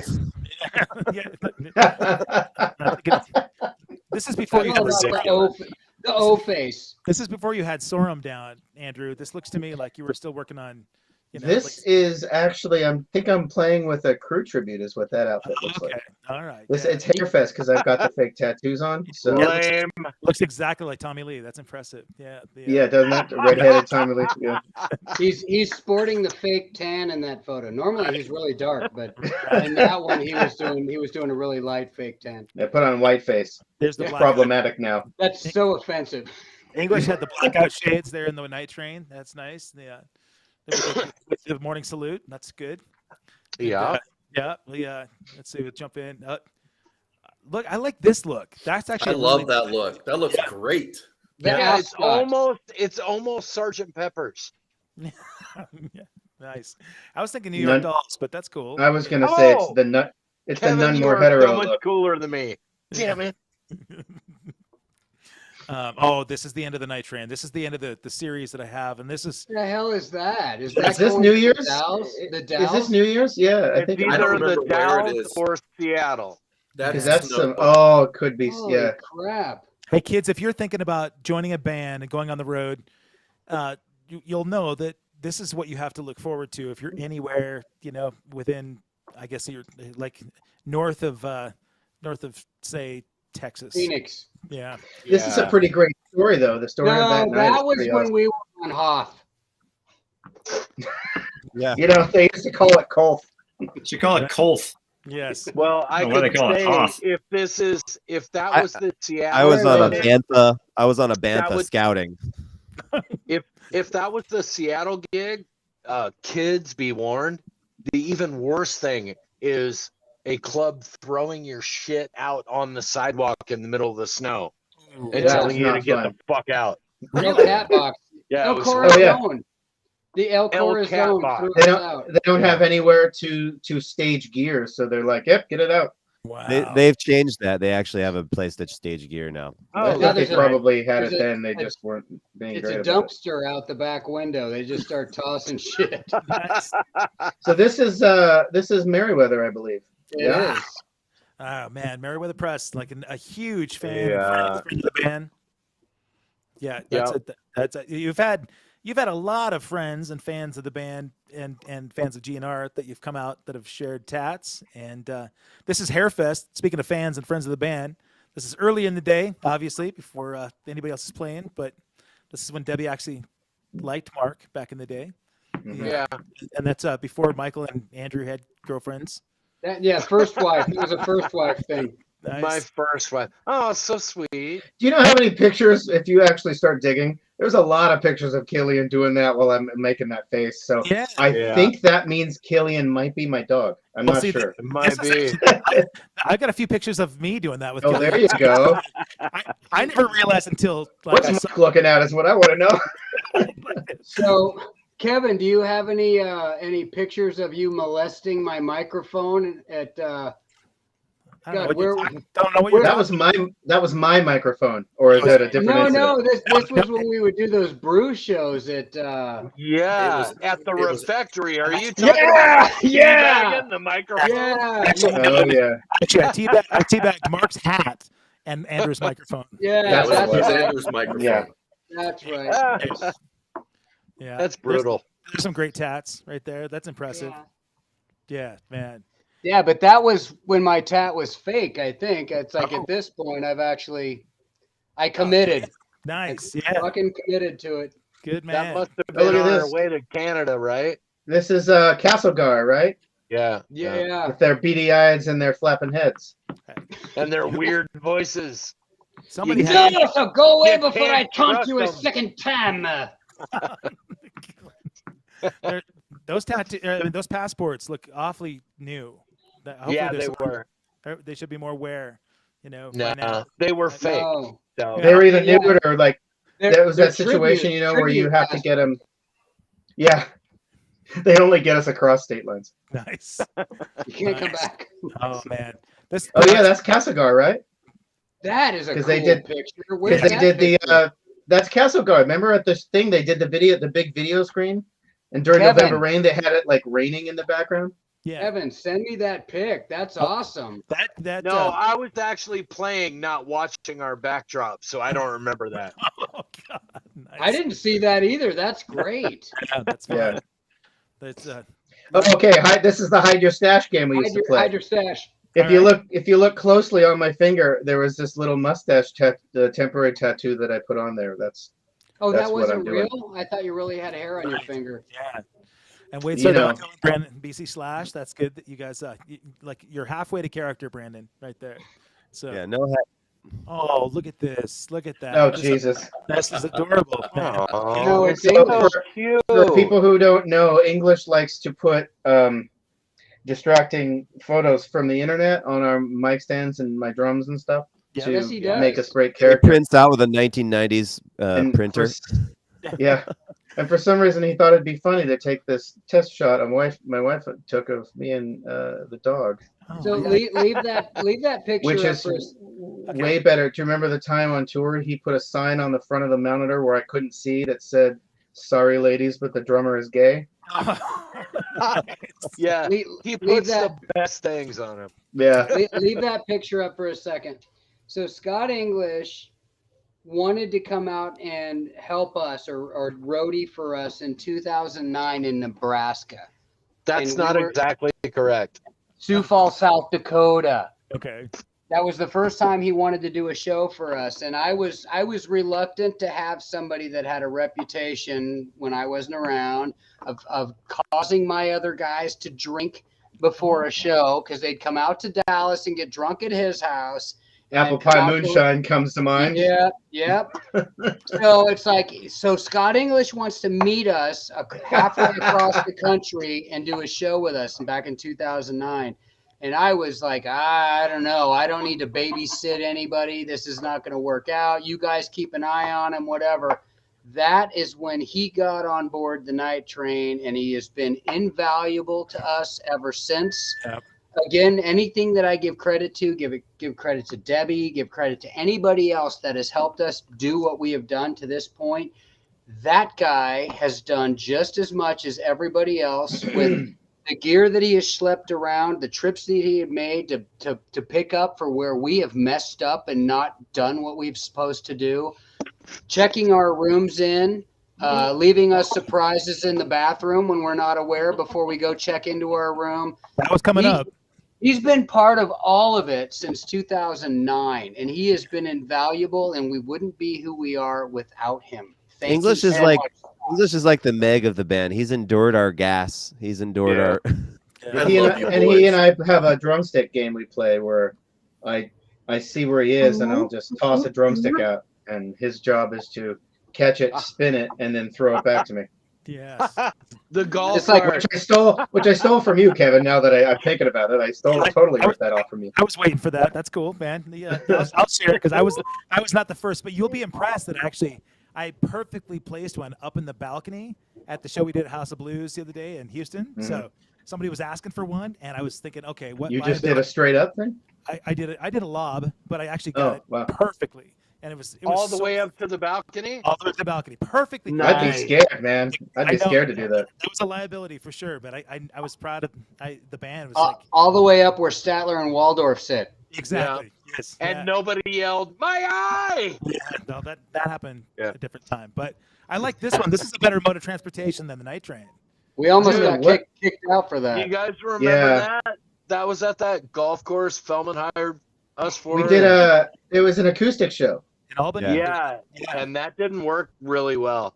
We Mm. got all fucked up and borrowed the cart and fallen I don't know off why of I do it. that when there's a camera on, but there you go. I remember that. Yeah. You know, wasn't that you were playing the Cajon, right, Andrew? Yeah, and I think it was Steel Horse and us, if I'm not mistaken. Yep. Yeah, Yeah, we got in trouble for that. I'm sure. we did. Yeah, you can't. They steal did not appreciate stealing a golf cart. Yeah. And we never played there again. So That's well, because you had riffraff like this running around. So good old This Hairfest. this does look like Hairfest. Yeah. Yeah, that's Hairfest for sure. Yeah, and yeah, look at that. I'm so impressed, Brandon. Look at Killian. I swear to God, dude, there is no place that I've ever seen. All you have to do is just show up and tired and stressed, and you still look like James Dean. You're a freaking rock star, man. I love oh it. my gosh. Hold Love on. it. Hold on. James Dean. Oh, I can't do it. Look at I that. Yeah. I have a giant James Dean picture right over here in the corner where you can't see. Yes. Hey, Mike, Fucking love that's a that mirror, buddy. It's a mirror. Yeah, that looks like- I wish I it think- was, but it's not. I took that picture at Spirit Mountain, I think. Yep, that's right. Oh yeah, Yeah, and that was a blast of a show. and So- that place was sold out. So people that don't know, and you're watching this thing and you're hearing about this tribute scene, most times when you would see tributes, you might go to your local rock club and you might see maybe 100 people, oftentimes friends or family of the bands. These shows started up. I know that Jason Fellman started working with Spirit Mountain Casino in Oregon, and I think those hold like 2,000, 2,500. And each time you guys would play there, man, I mean, it would be packed, sold out, and the lineup would be like a meet and greet line, as if they were seeing Guns N' Roses there. You know, they'd want to go and buy merch. It was it was confusing. It was like, do they know that we're really not? They know that, right? They Yeah. know it's just a tribute. Yeah. Well, only a year before this, like we actually saw the real Slash there on a sold out audience, and it was like We were playing in the Yeah. front room. we played in Yeah, the we sports played in bar. the sports bar. Yeah. That's It right. was They so kept amazing picking it. They kept just- picking all our just a friends year out. later. Do you we remember made me? that happen. Because Miles, remember you were trying to get me to bring Miles over to Yeah. grab Slash. Yeah, Yes. if we could. Yeah. Bobby We actually had an came extra over. amp set up in case that happened. God, that would have been amazing, man. Yeah, That's the only show we've ever. God, what did we play there? Was it Coma? The only time we ever played Coma all the way through was at that show. wow. Really? Yeah, because we played everything. We had to fill 4 hours with music, you know, with the little We used breaks. to. Yeah, it was. We would do 3.5, 4 hours regularly, no break, straight through. What is that? Okay, And so I'll Dennis tell you what this Pitzenbarger is. got thrown out. This picture here. I can see that this is Wade Sardonko he's playing Russian roulette with English, distributing room passes. Plot. Oh, Yeah. So this so is to who's gonna get English's turds. Yeah. so English. We talked about this on your podcast. Why don't you share with people your method to this madness? It actually started in Tulalip. I can go and poop. I'm so excited because I'll be able to do this again next month in March. Oh yeah. Oh man. I get out of the night train, hope I go to win. the stage. I go to the front counter. I get all the hotel keys, and I go pick a random room, and I make my magic in the toilet, and I don't flush. And then I head back down, help unload gear, and then everybody's set up, ready for sound check. They got to wait for the sound guy to arrive or whatever, and they say, "Okay, we need our keys." And I say, "Okay, pick a card." Who's going to be the lucky winner?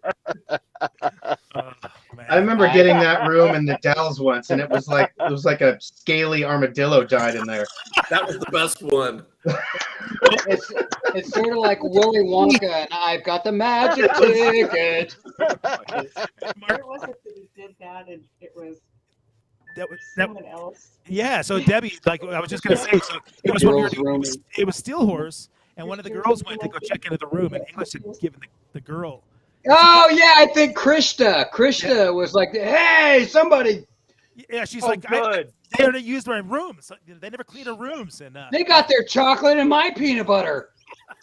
yeah, she didn't know about the Russian roulette thing yet. So Good. what's this about? This is a beautiful picture, man.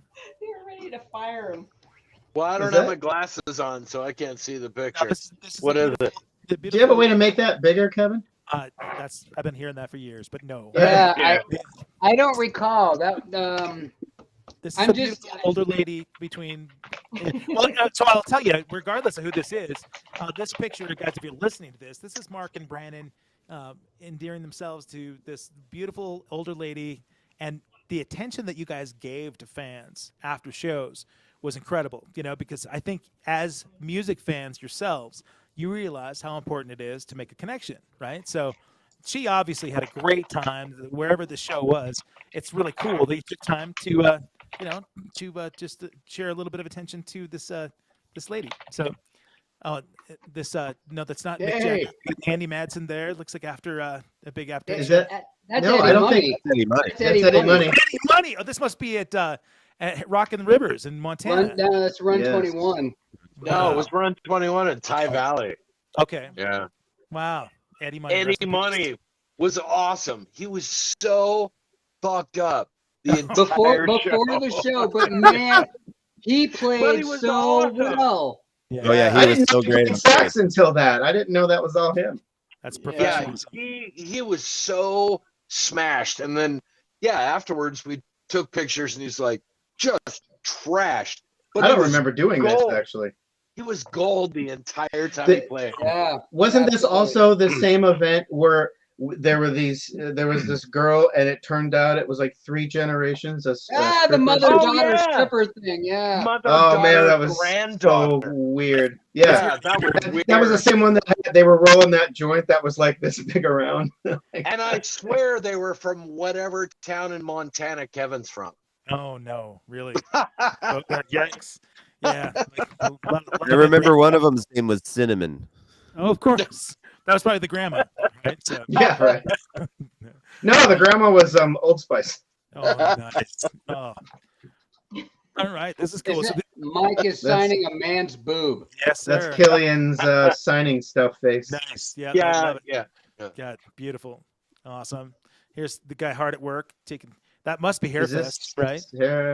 You got a beard, so I don't know. Oh no, it was what's the one in Salem? Bite and Brew? The Bite. Yeah, that probably is the Bite. Yeah, Mhm. that makes sense. I don't drink beer on stage very often. I bet that is the Bite. Yeah. Oh, by the way, an announcement for Farley. Hulu is now streaming First Daughter, so you can watch that movie there. So who's the gentleman in the wheelchair here? This is cool. That's one of the Hairfests. I remember that stage setup. It's probably like Hairfest 3 or 4. Oh, I remember that guy. I don't remember his name, but I've seen him at a number of these. Yeah, that's cool. Right on, man. It's again cool of you to to get out there and hang with everybody. The bottom line is we don't have a show. We don't have anything if people don't come to watch us. Yep. So it's not a matter of like, hey, we have to do this or we won't have any more shows. It really is a sincere feeling of thanks and gratitude from all 5, including English, all 6 of us for what we're allowed to do, to have an extended adolescence and to perform and entertain. And then when people want to say thank you, it really is, oh no, thank you for coming and watching. I'm so glad you enjoyed it. So it doesn't matter if they're 5 years old or 85 years old or handicapped or whatever it is. Everybody's just as important. Every person there is just as important. Yeah. Cool. I had this realization in the middle of my time in this band why Ozzy Osbourne was so always said, "We love you all," and he would just freak out on the show and give everything that he had. People think of Ozzy Osbourne as this kind of like weird guy, and he's like, but he's actually a great singer. Like he's a melodicist. He's like so much more than just this crazy guy he's on stage, and he is the cheerleader. He's the rabble rouser, but he also loves his fans. Yeah, amazing, and that to me it really resonates with me a lot. And so when I go to these meet and greets and meet people, it's just like I've got to give as much as I can to make people feel welcome and come back again. Yep. You extend your hand, you say, Brandon Cook, put her there, right? Hey, right. A quick comment about the bass guitar. Is that guy playing a stand-up bass? Yeah, it's coming up right. It's huge. Yeah. Well, what I love about it must this have been that show we were a rockabilly show. Yeah, where it was really Phantom, right? Whoever sketched this out, thank God they at least took the time to get, Andrew in there somewhere, right? So otherwise, and he's lit. He's lit the same way the rest of us are. That's true. Yep. There is a phenomenon that happens, and of course it's not on purpose, but I'll be my wife's a photographer, and she'll be taking photos, and I'll catch her pointing it's not just my wife that does this, but like I'll catch her or a photographer pointing a camera at me, and I'll look at it, and as soon as I do, boom, Farley crotch every time. It's like a bass player or a guitar player, just always someone right in the line of sight. So like you don't get me unobstructed for very long. It's like in basketball when the male butt comes in the scene. Exactly. Just like that. And that would be the hidden gem of Appetite for Deception, Dabai. Yeah. These are the two most unrecognized heroes in the band out there, going out and getting. Is this it's a Safeway? Where is this? Do you think? It's probably in the Dalles. Look at this. I know where that is. I love this one. This is. Is that Kingston? Kingston. Yeah. Yep. Post gig. I know what happens there. There was a jukebox gig the night before. Mike had fresh hair that day. This was the day that we had our last gig, and then we went to AXS TV. Yeah. Which happens. Yeah, that's coming up here. So like, super ice. You got any ice? Oh, you know where that was? We were on our way from Seattle down to like Madras during the eclipse. Oh yeah. Oh yeah. And we took a strange route going around, and the traffic was horrendous.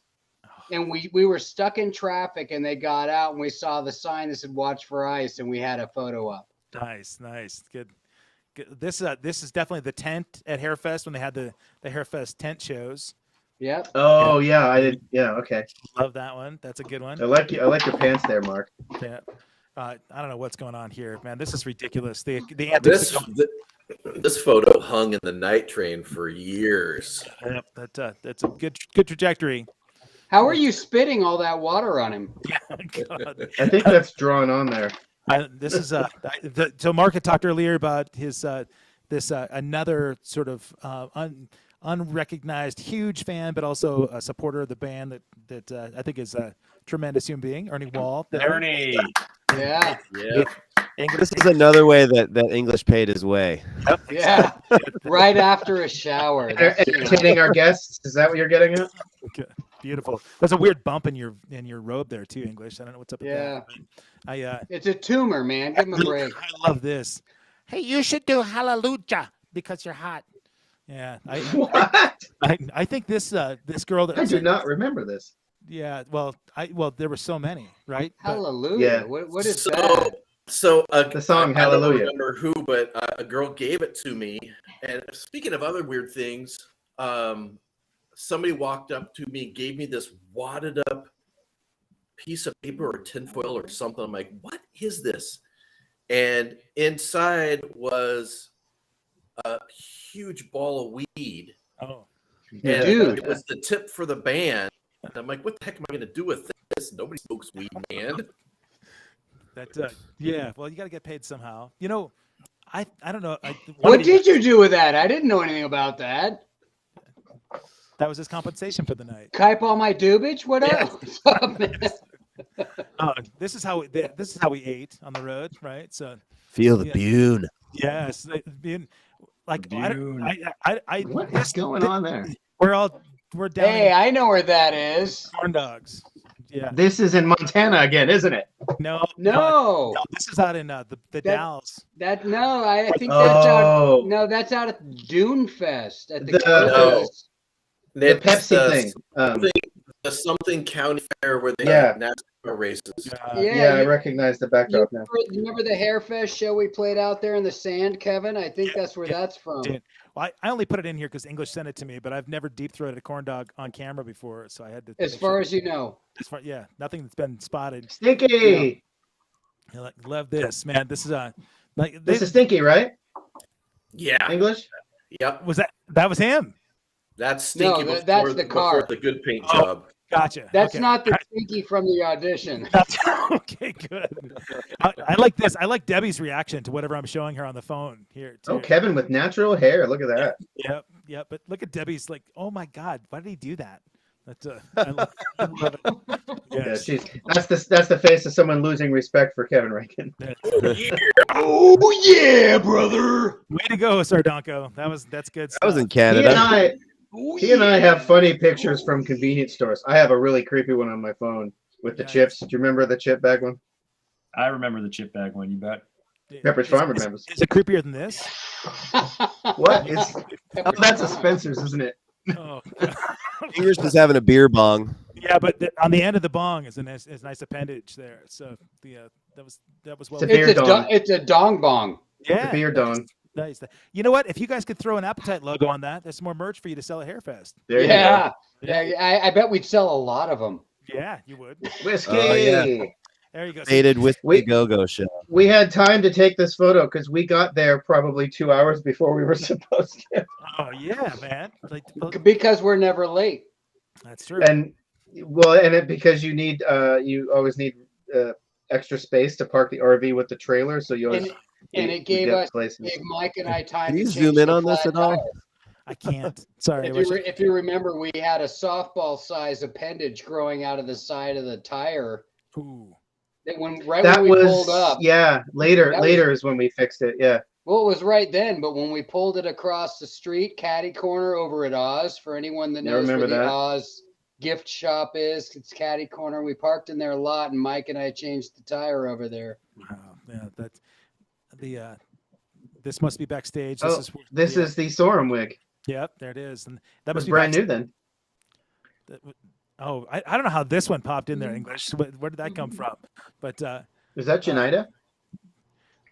right, this is Wade Sardonko doing his best Jason Aldean, which he sang to me last night. It was nice. But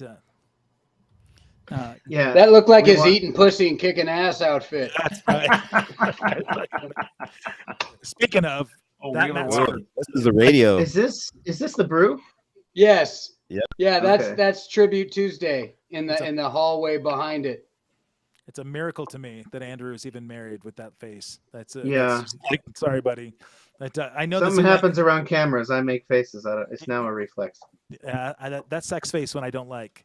But more English, like going in random places. Oh, I love this shot. This is a good one, man. This you must be- Oh, that's the hair fest we did. Chinese Democracy as an opener. What was that? 7? wow, incredible! What a great shot. And you must be setting up Wade Sardonko's GoPro. Yeah, I was checking Yeah. Duff's GoPro to make sure it was ready to rock and roll. Nice. Always Can I- appreciated. Always. Can I tell a quick Chinese democracy story? Yeah, No. please. Do you remember? Is it going to take 6 years? Well, that's sort of. Do you remember before it came out, Dr. Pepper? They had some sort of thing where they said if this record ever comes out, we'll give everyone in the country a free Dr. Pepper.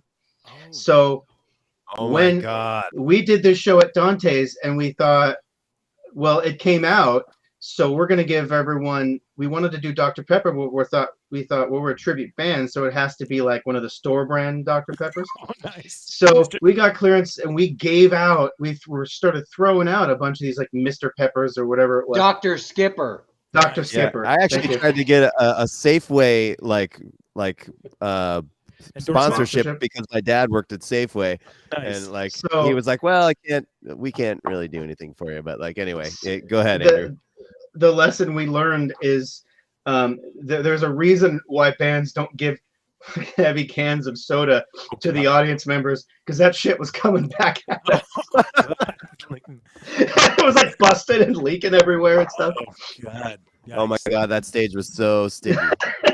So you mentioned an endorsement, Brandon, and you remember when we went on our first tour? Yes. And Mike reached out to Breathe Right Strips to see if he could get an endorsement for Breathe Right because he snores Oh. like a fucking night train. Like it's like a cartoon where the curtains Yeah. do this, you know? Yeah. Damn, I didn't realize that he actually did that. So. Yeah.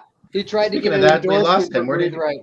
What happened to him? We, He's we gone. lost Isbo. Oh, he had something better to do. Yeah, so you probably went to take a leak, but Yeah.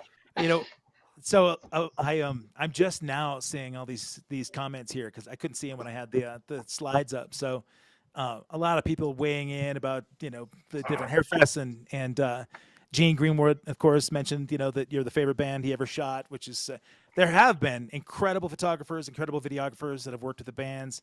A lot of them through Hairfest, and so we definitely, it'd take too long to thank and mention them all. But kudos to the Stephanies and Emily's and Krishtas and Jane Greenwoods and all these people. So thank you, Paul Brown. Hey. Paul Brown for sure. And, Yeah. and a shot goes out to Jim Corso, Oh yeah, man. who Rest in peace. was the first guy that we met that was going to be able to take photos for us, and we paid him for all of his work for the night. He would give us a CD, so when somebody wants to be cheap on buying their promo kit, it's like, if you want to take your business serious, you got to buy the video, you got to buy the audio, you got to do everything you can to make yourself look as good as possible. It was really important. Jim Corso's not with us anymore. And I want to extend that shout out to Todd Brown as well, who also had written about us and tributed us in his book. It was extremely important. I think it did a lot for our confidence moving us forward and what I think we may have meant to a lot of other bands in the Portland area.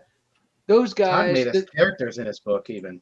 yeah, so here's a drink to them. If you don't have a drink, just at least raise your hand up, Yeah, absolutely, man. But all my drinks are green, so they make the green screen Cantor's Deli disappear. Oh, here's green. Perrier. That's what's in the yellow glass tonight. I'm just drinking water. Speaking of Cantor's Deli, we went there. All of us went there after the whiskey show. Yeah, and you we know actually talked to the guy, Mark Cantor. I thought that I had that picture in the slideshow here because there's a picture of you guys right next to the picture with with Guns. So if people don't know, the reason I'm here in Catcher's Deli is because this is where Guns was first signed, right? So, I was going to say, so we were talking about photographers and videographers and the tribute scene, Hairfest coming up in July. So I pitched it here. I'm going to throw it up here again. If you guys don't know, hairfest.com is where you can go and you can find out information about Hairfest 11 coming up in July in Oregon. It's the greatest assemblage of tribute bands over a couple of days. They've got dozens of bands. You'll see them all there, all of which are headlined and culminated with Appetite for Deception.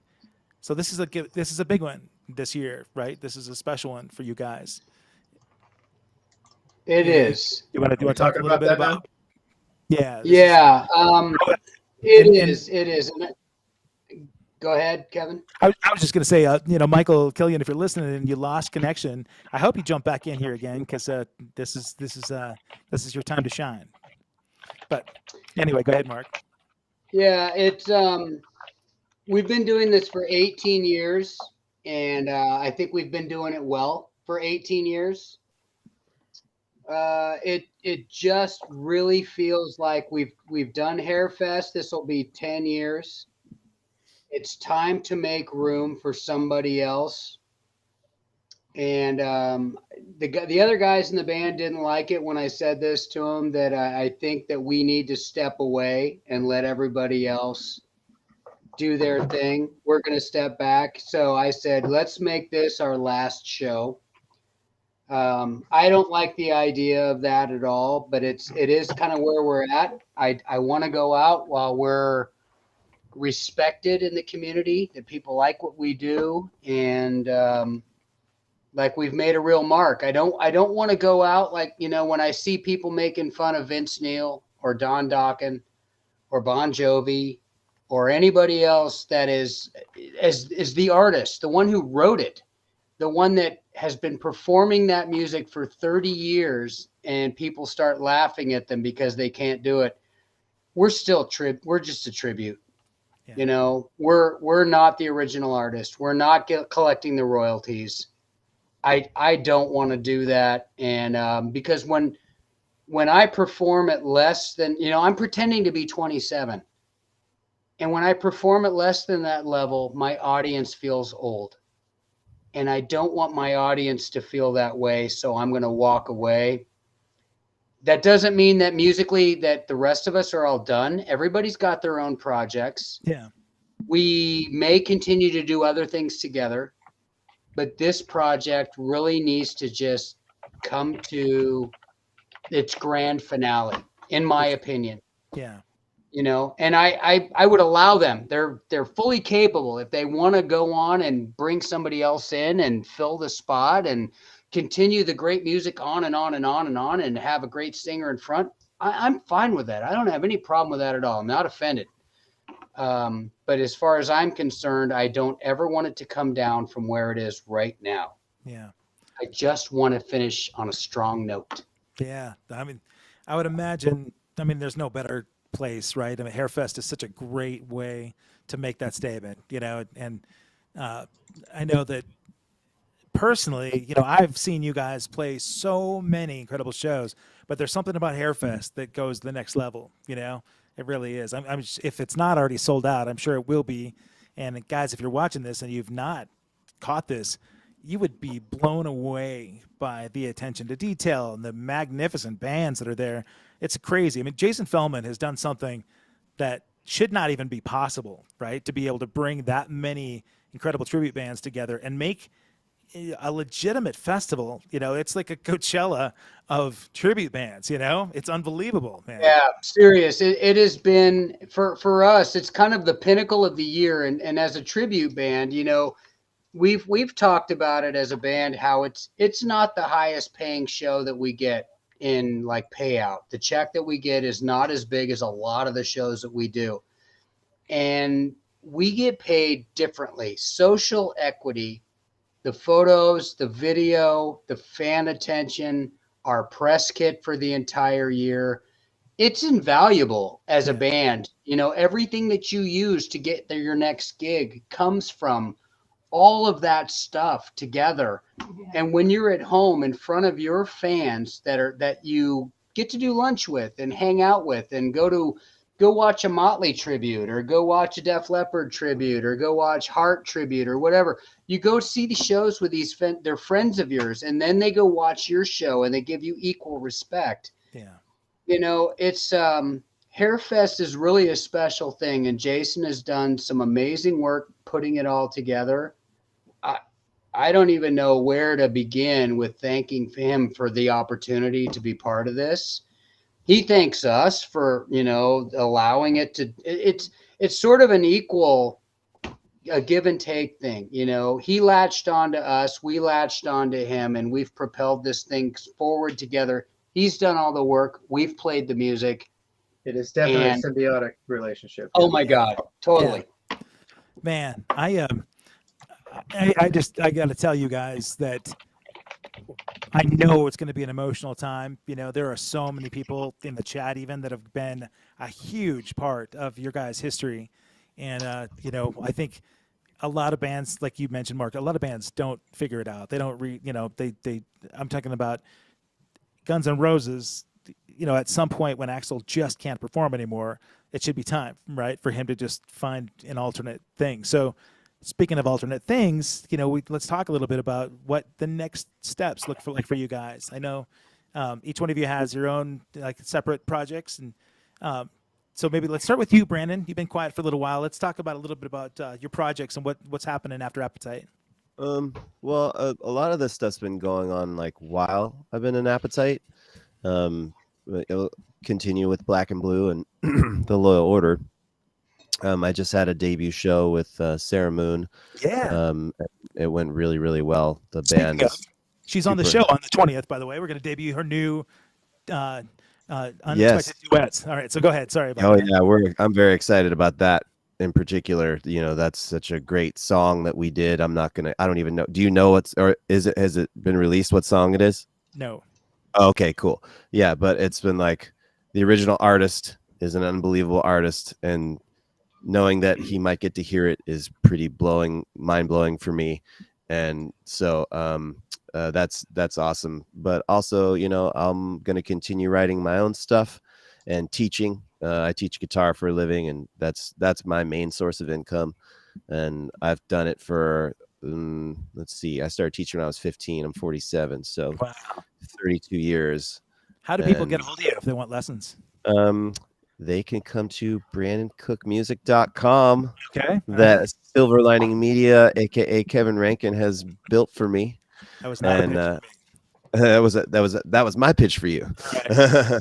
But no, he's built all our websites. He's built mine too.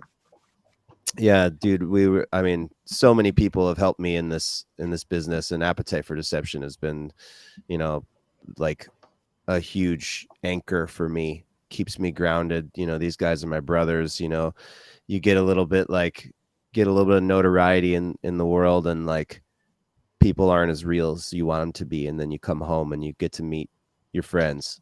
Yeah. and come back on the road, and you go to a long distance show and you're just laughing your fucking ass off, or you get like in an argument and then 20 minutes later you're back to laughing your ass off, and nice. you know that your family's there instead of like, you know, like just some dude that you met in LA who's like, oh yeah, we'll do lunch, bro, you know, and then you never see him again. Or they pretend they don't know who you are the next time you see him. There's authenticity in this band for sure, man. That's absolutely true family. Andrew Green, do you want to share a little bit about what you like? I know you've got a show coming up tomorrow, as a matter of fact. Yeah, I have been. Around 2012, I started taking vocal lessons in earnest, and so I'm singing for an Alice in Chains tribute band tomorrow night. And Where's that? Thank you. Billy Blues in Vancouver. Okay. And then after that, there's a bunch of not one-offs necessarily, but a bunch of little things. There's BAM show. There's a one-off thing that some of us in the Appetite group are doing. And then there's Brandon and Pat, the bass player from Black and Blue, and I have a trio we're doing. We're playing at the Dublin in, what is that, Brandon? I think it's the 20th. February? Yeah, it's this month. I can't remember the date. Okay, yeah. Super X. I am grasping at straws trying to remember trying to keep track of all the other stuff. I also do, it started kind of during the pandemic through a site called Fiverr.com. Yeah.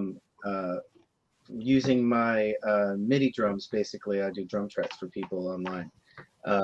And I had a friend of mine who I was doing that for, and he's going to do some live shows. He put a band together, so I'll be doing that, but there's no specifics yet. Okay. As far as times or anything. But that's coming at some point. His name is Don. Don. I had no more than one Don. Don Edwards. Yeah. Don Edwards. I keep wanting to say Don Evans, and so I had to stop myself. But yeah, so I'm playing with him and his band. Time and place to be determined. Okay. And then yeah, continuing with me and the other three guys in Appetite. I also play in a Foreigner tribute band. Yeah. Which is busy booking some shows right now. So I'm looking forward to more of those too. And whatever other, I do a lot of sub gigs. So Yeah, basically now that Appetite's gonna be not playing as much, call me. I'm glad you're not doing so many Dom gigs anymore. Any what gigs? Dom gigs. Dom. Like. Uh-huh. Yeah. Sub Dom. Yeah, you wouldn't. Sub. Yes. Dom. Got it. Yes. Yeah. Who's this Dom guy? I did just get a picture from the Cantor show. Right there here. it is. Yeah. So Emily just sent me this great shot. Thank you, Emily. Where I'm sitting right now, this is where the guys were back at the World's Greatest Tribute Band airing, right? That's Mark Cantor there on the left. Yes, sir. Yeah, where was man. Farley? He had some. I was Alex Frank Farrar. California. Wade Sardanka was. Yeah, that's right. Man, that was really cool. Man, so speaking of Wade Sardanka, what do you have going on outside Appetite? Well, what Andrew was talking about earlier too, we have a couple other tributes with Foreigner. Then I'm also in a AC/DC tribute, so that's kind of keeping me busy as far as tribute scene goes. Yeah. But as far as Appetite, yeah, it really is going to leave like kind of a hole for now because it used to be here, buddy. Because it used to be like the main thing that's like, oh yeah, we got a couple gigs, up north, and we got more, wherever we're getting booked, for Hairfest. That's one thing to always look forward to. But my wife and I just moved into a new home where we have a kind of a daylight basement, and I'm kind of excited to get a little recording studio going, just for dinking around for like demos and original stuff. So that would be nice. I really haven't, with work and all the other bands. It's kind of tough to get that time in to write original stuff and all that. So this guy plays everything. It's I was just going to say, there's not an instrument he doesn't play, and I'm kind of rusty on the French horn, so we gotta not rusty on the skin flute. Yeah. Or the rusty trombone. What? I was speaking of rusty trombones. Yeah, like hey, Mark Thomas, what do you have after Appetite? What's happening with you after July? Musically, I've got nothing. Really? Like even just because you mentioned the opportunity to do the Van Halen tribute in Salem. That just fell in my lap. And honestly, when this is over, my focus for the last 6 months has been on, I'm moving on to the next stage of my life. And music has been an amazing opportunity work-wise for years. I considered myself a full-time musician, doing that for years, and moved into, I actually got licensed in real estate last July and decided that Debbie and I were going to work together. She's been doing it for 8 years. And she said, you should come work with me. And I like, Realty One Group, us working together. The musical projects, I will figure it out. I will figure out what I want to do next, because there's a lot of different directions that I can go. It's either I go really simple, and I got one friend that's pushing me to do a country thing, and I'm like, I don't know if I can do that, and the rock thing seems to keep coming in my direction. And there's certain things that I just don't feel are really right for somebody that's getting older. It's like, I don't want to do that anymore. I like a lot of the contemporary things that are in between. So I'm trying to find where my landing zone's going to be. I mean, I love Guns N' Roses, but I just don't, honestly, with no disrespect, Axl can't do it like he used to. Yeah. I still love the show. It's the strongest performance that's out there right now, the highest grossing concert that's the tour that's on the planet, I believe. But I don't want to do that. And I can't, because I'm not the guy that wrote the songs. So I've got to find a different outlet, and I'm looking. And, I may end up doing random things here and there. And that'll be fun to do a call out, go sing that, go sing this, whatever. That stuff's always going to be fun. I'm not sure if I'm ever going to find something that replaces Appetite, ever. Yeah.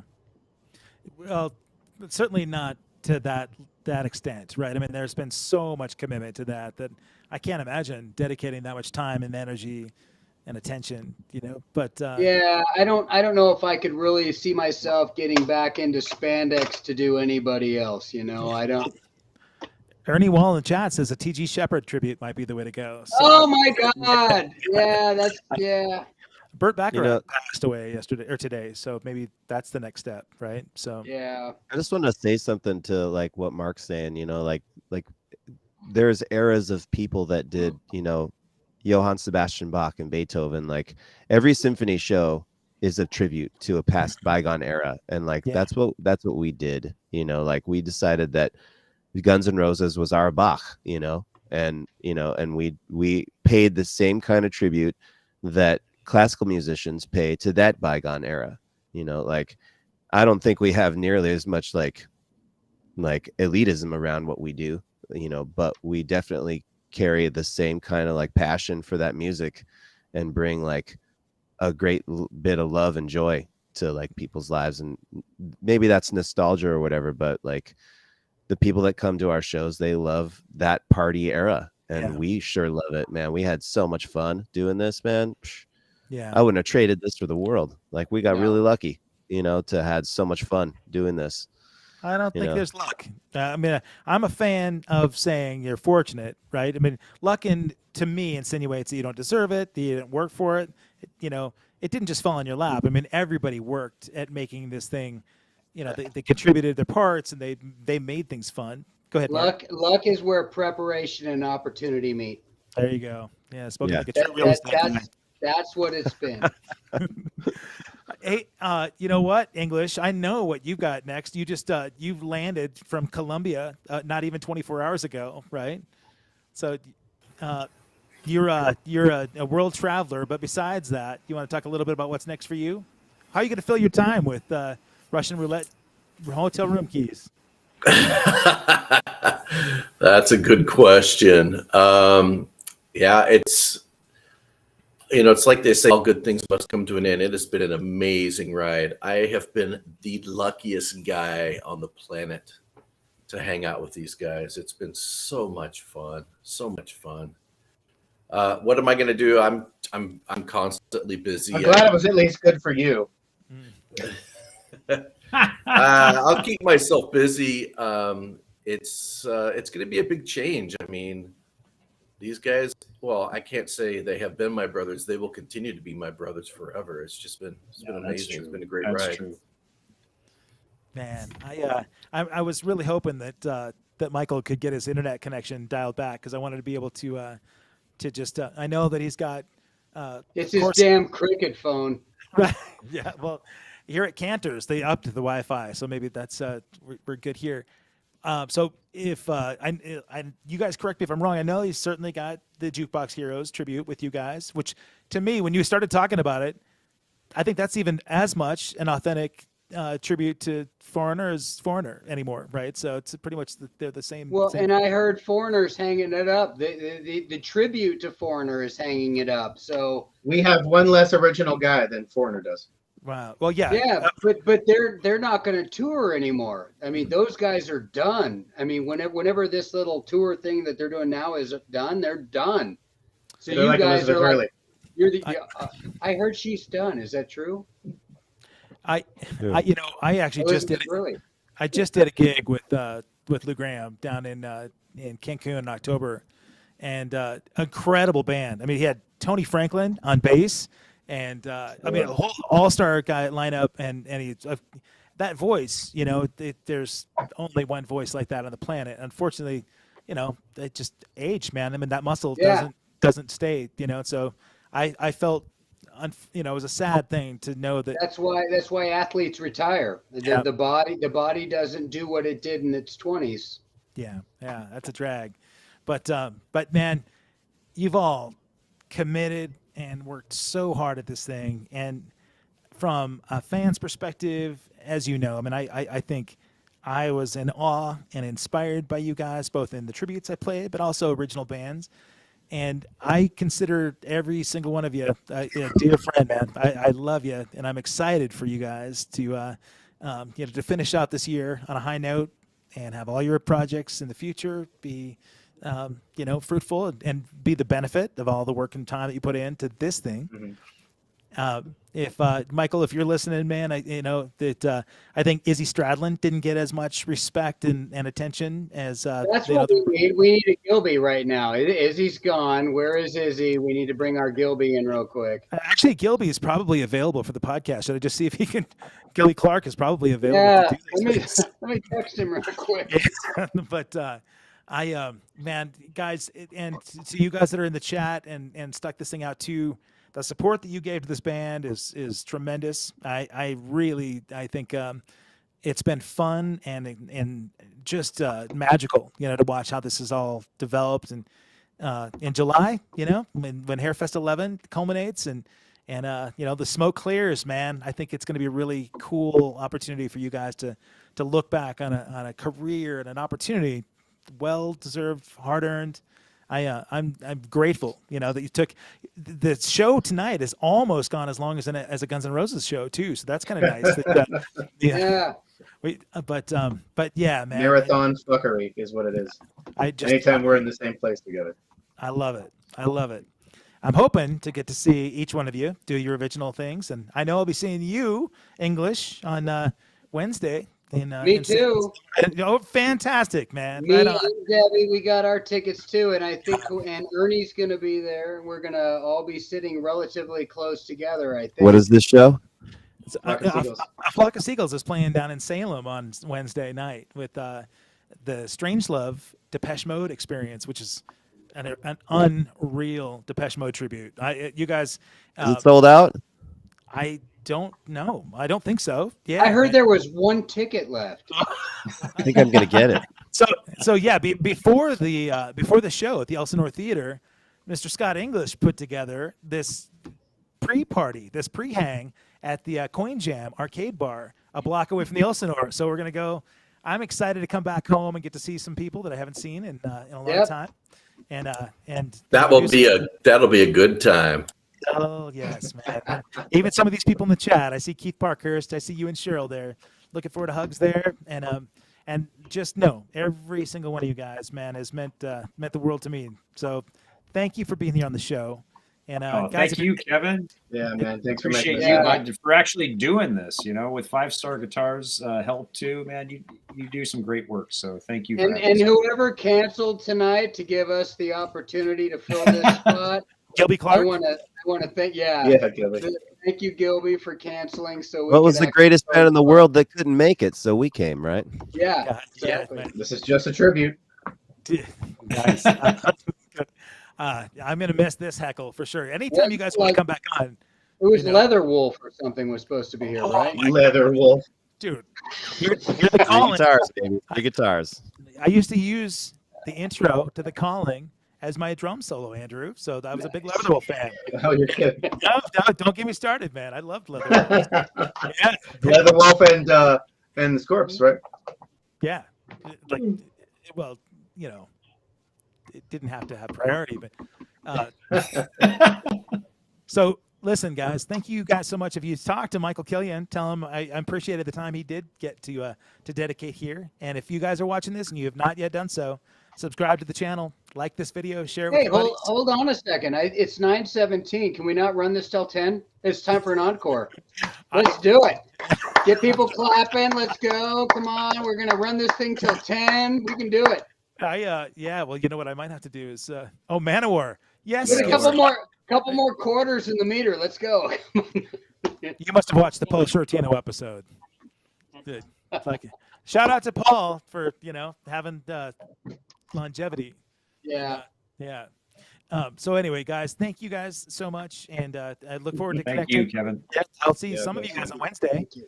and some of you maybe even sooner. So have a beautiful evening, everybody. I'll be back. You'll see Sarah Moon on the 20th right here on All Access Live. So go to accesskevin.com, and it has an upcoming calendar. So, all right, have a wonderful weekend, everybody. I look forward to catching you soon.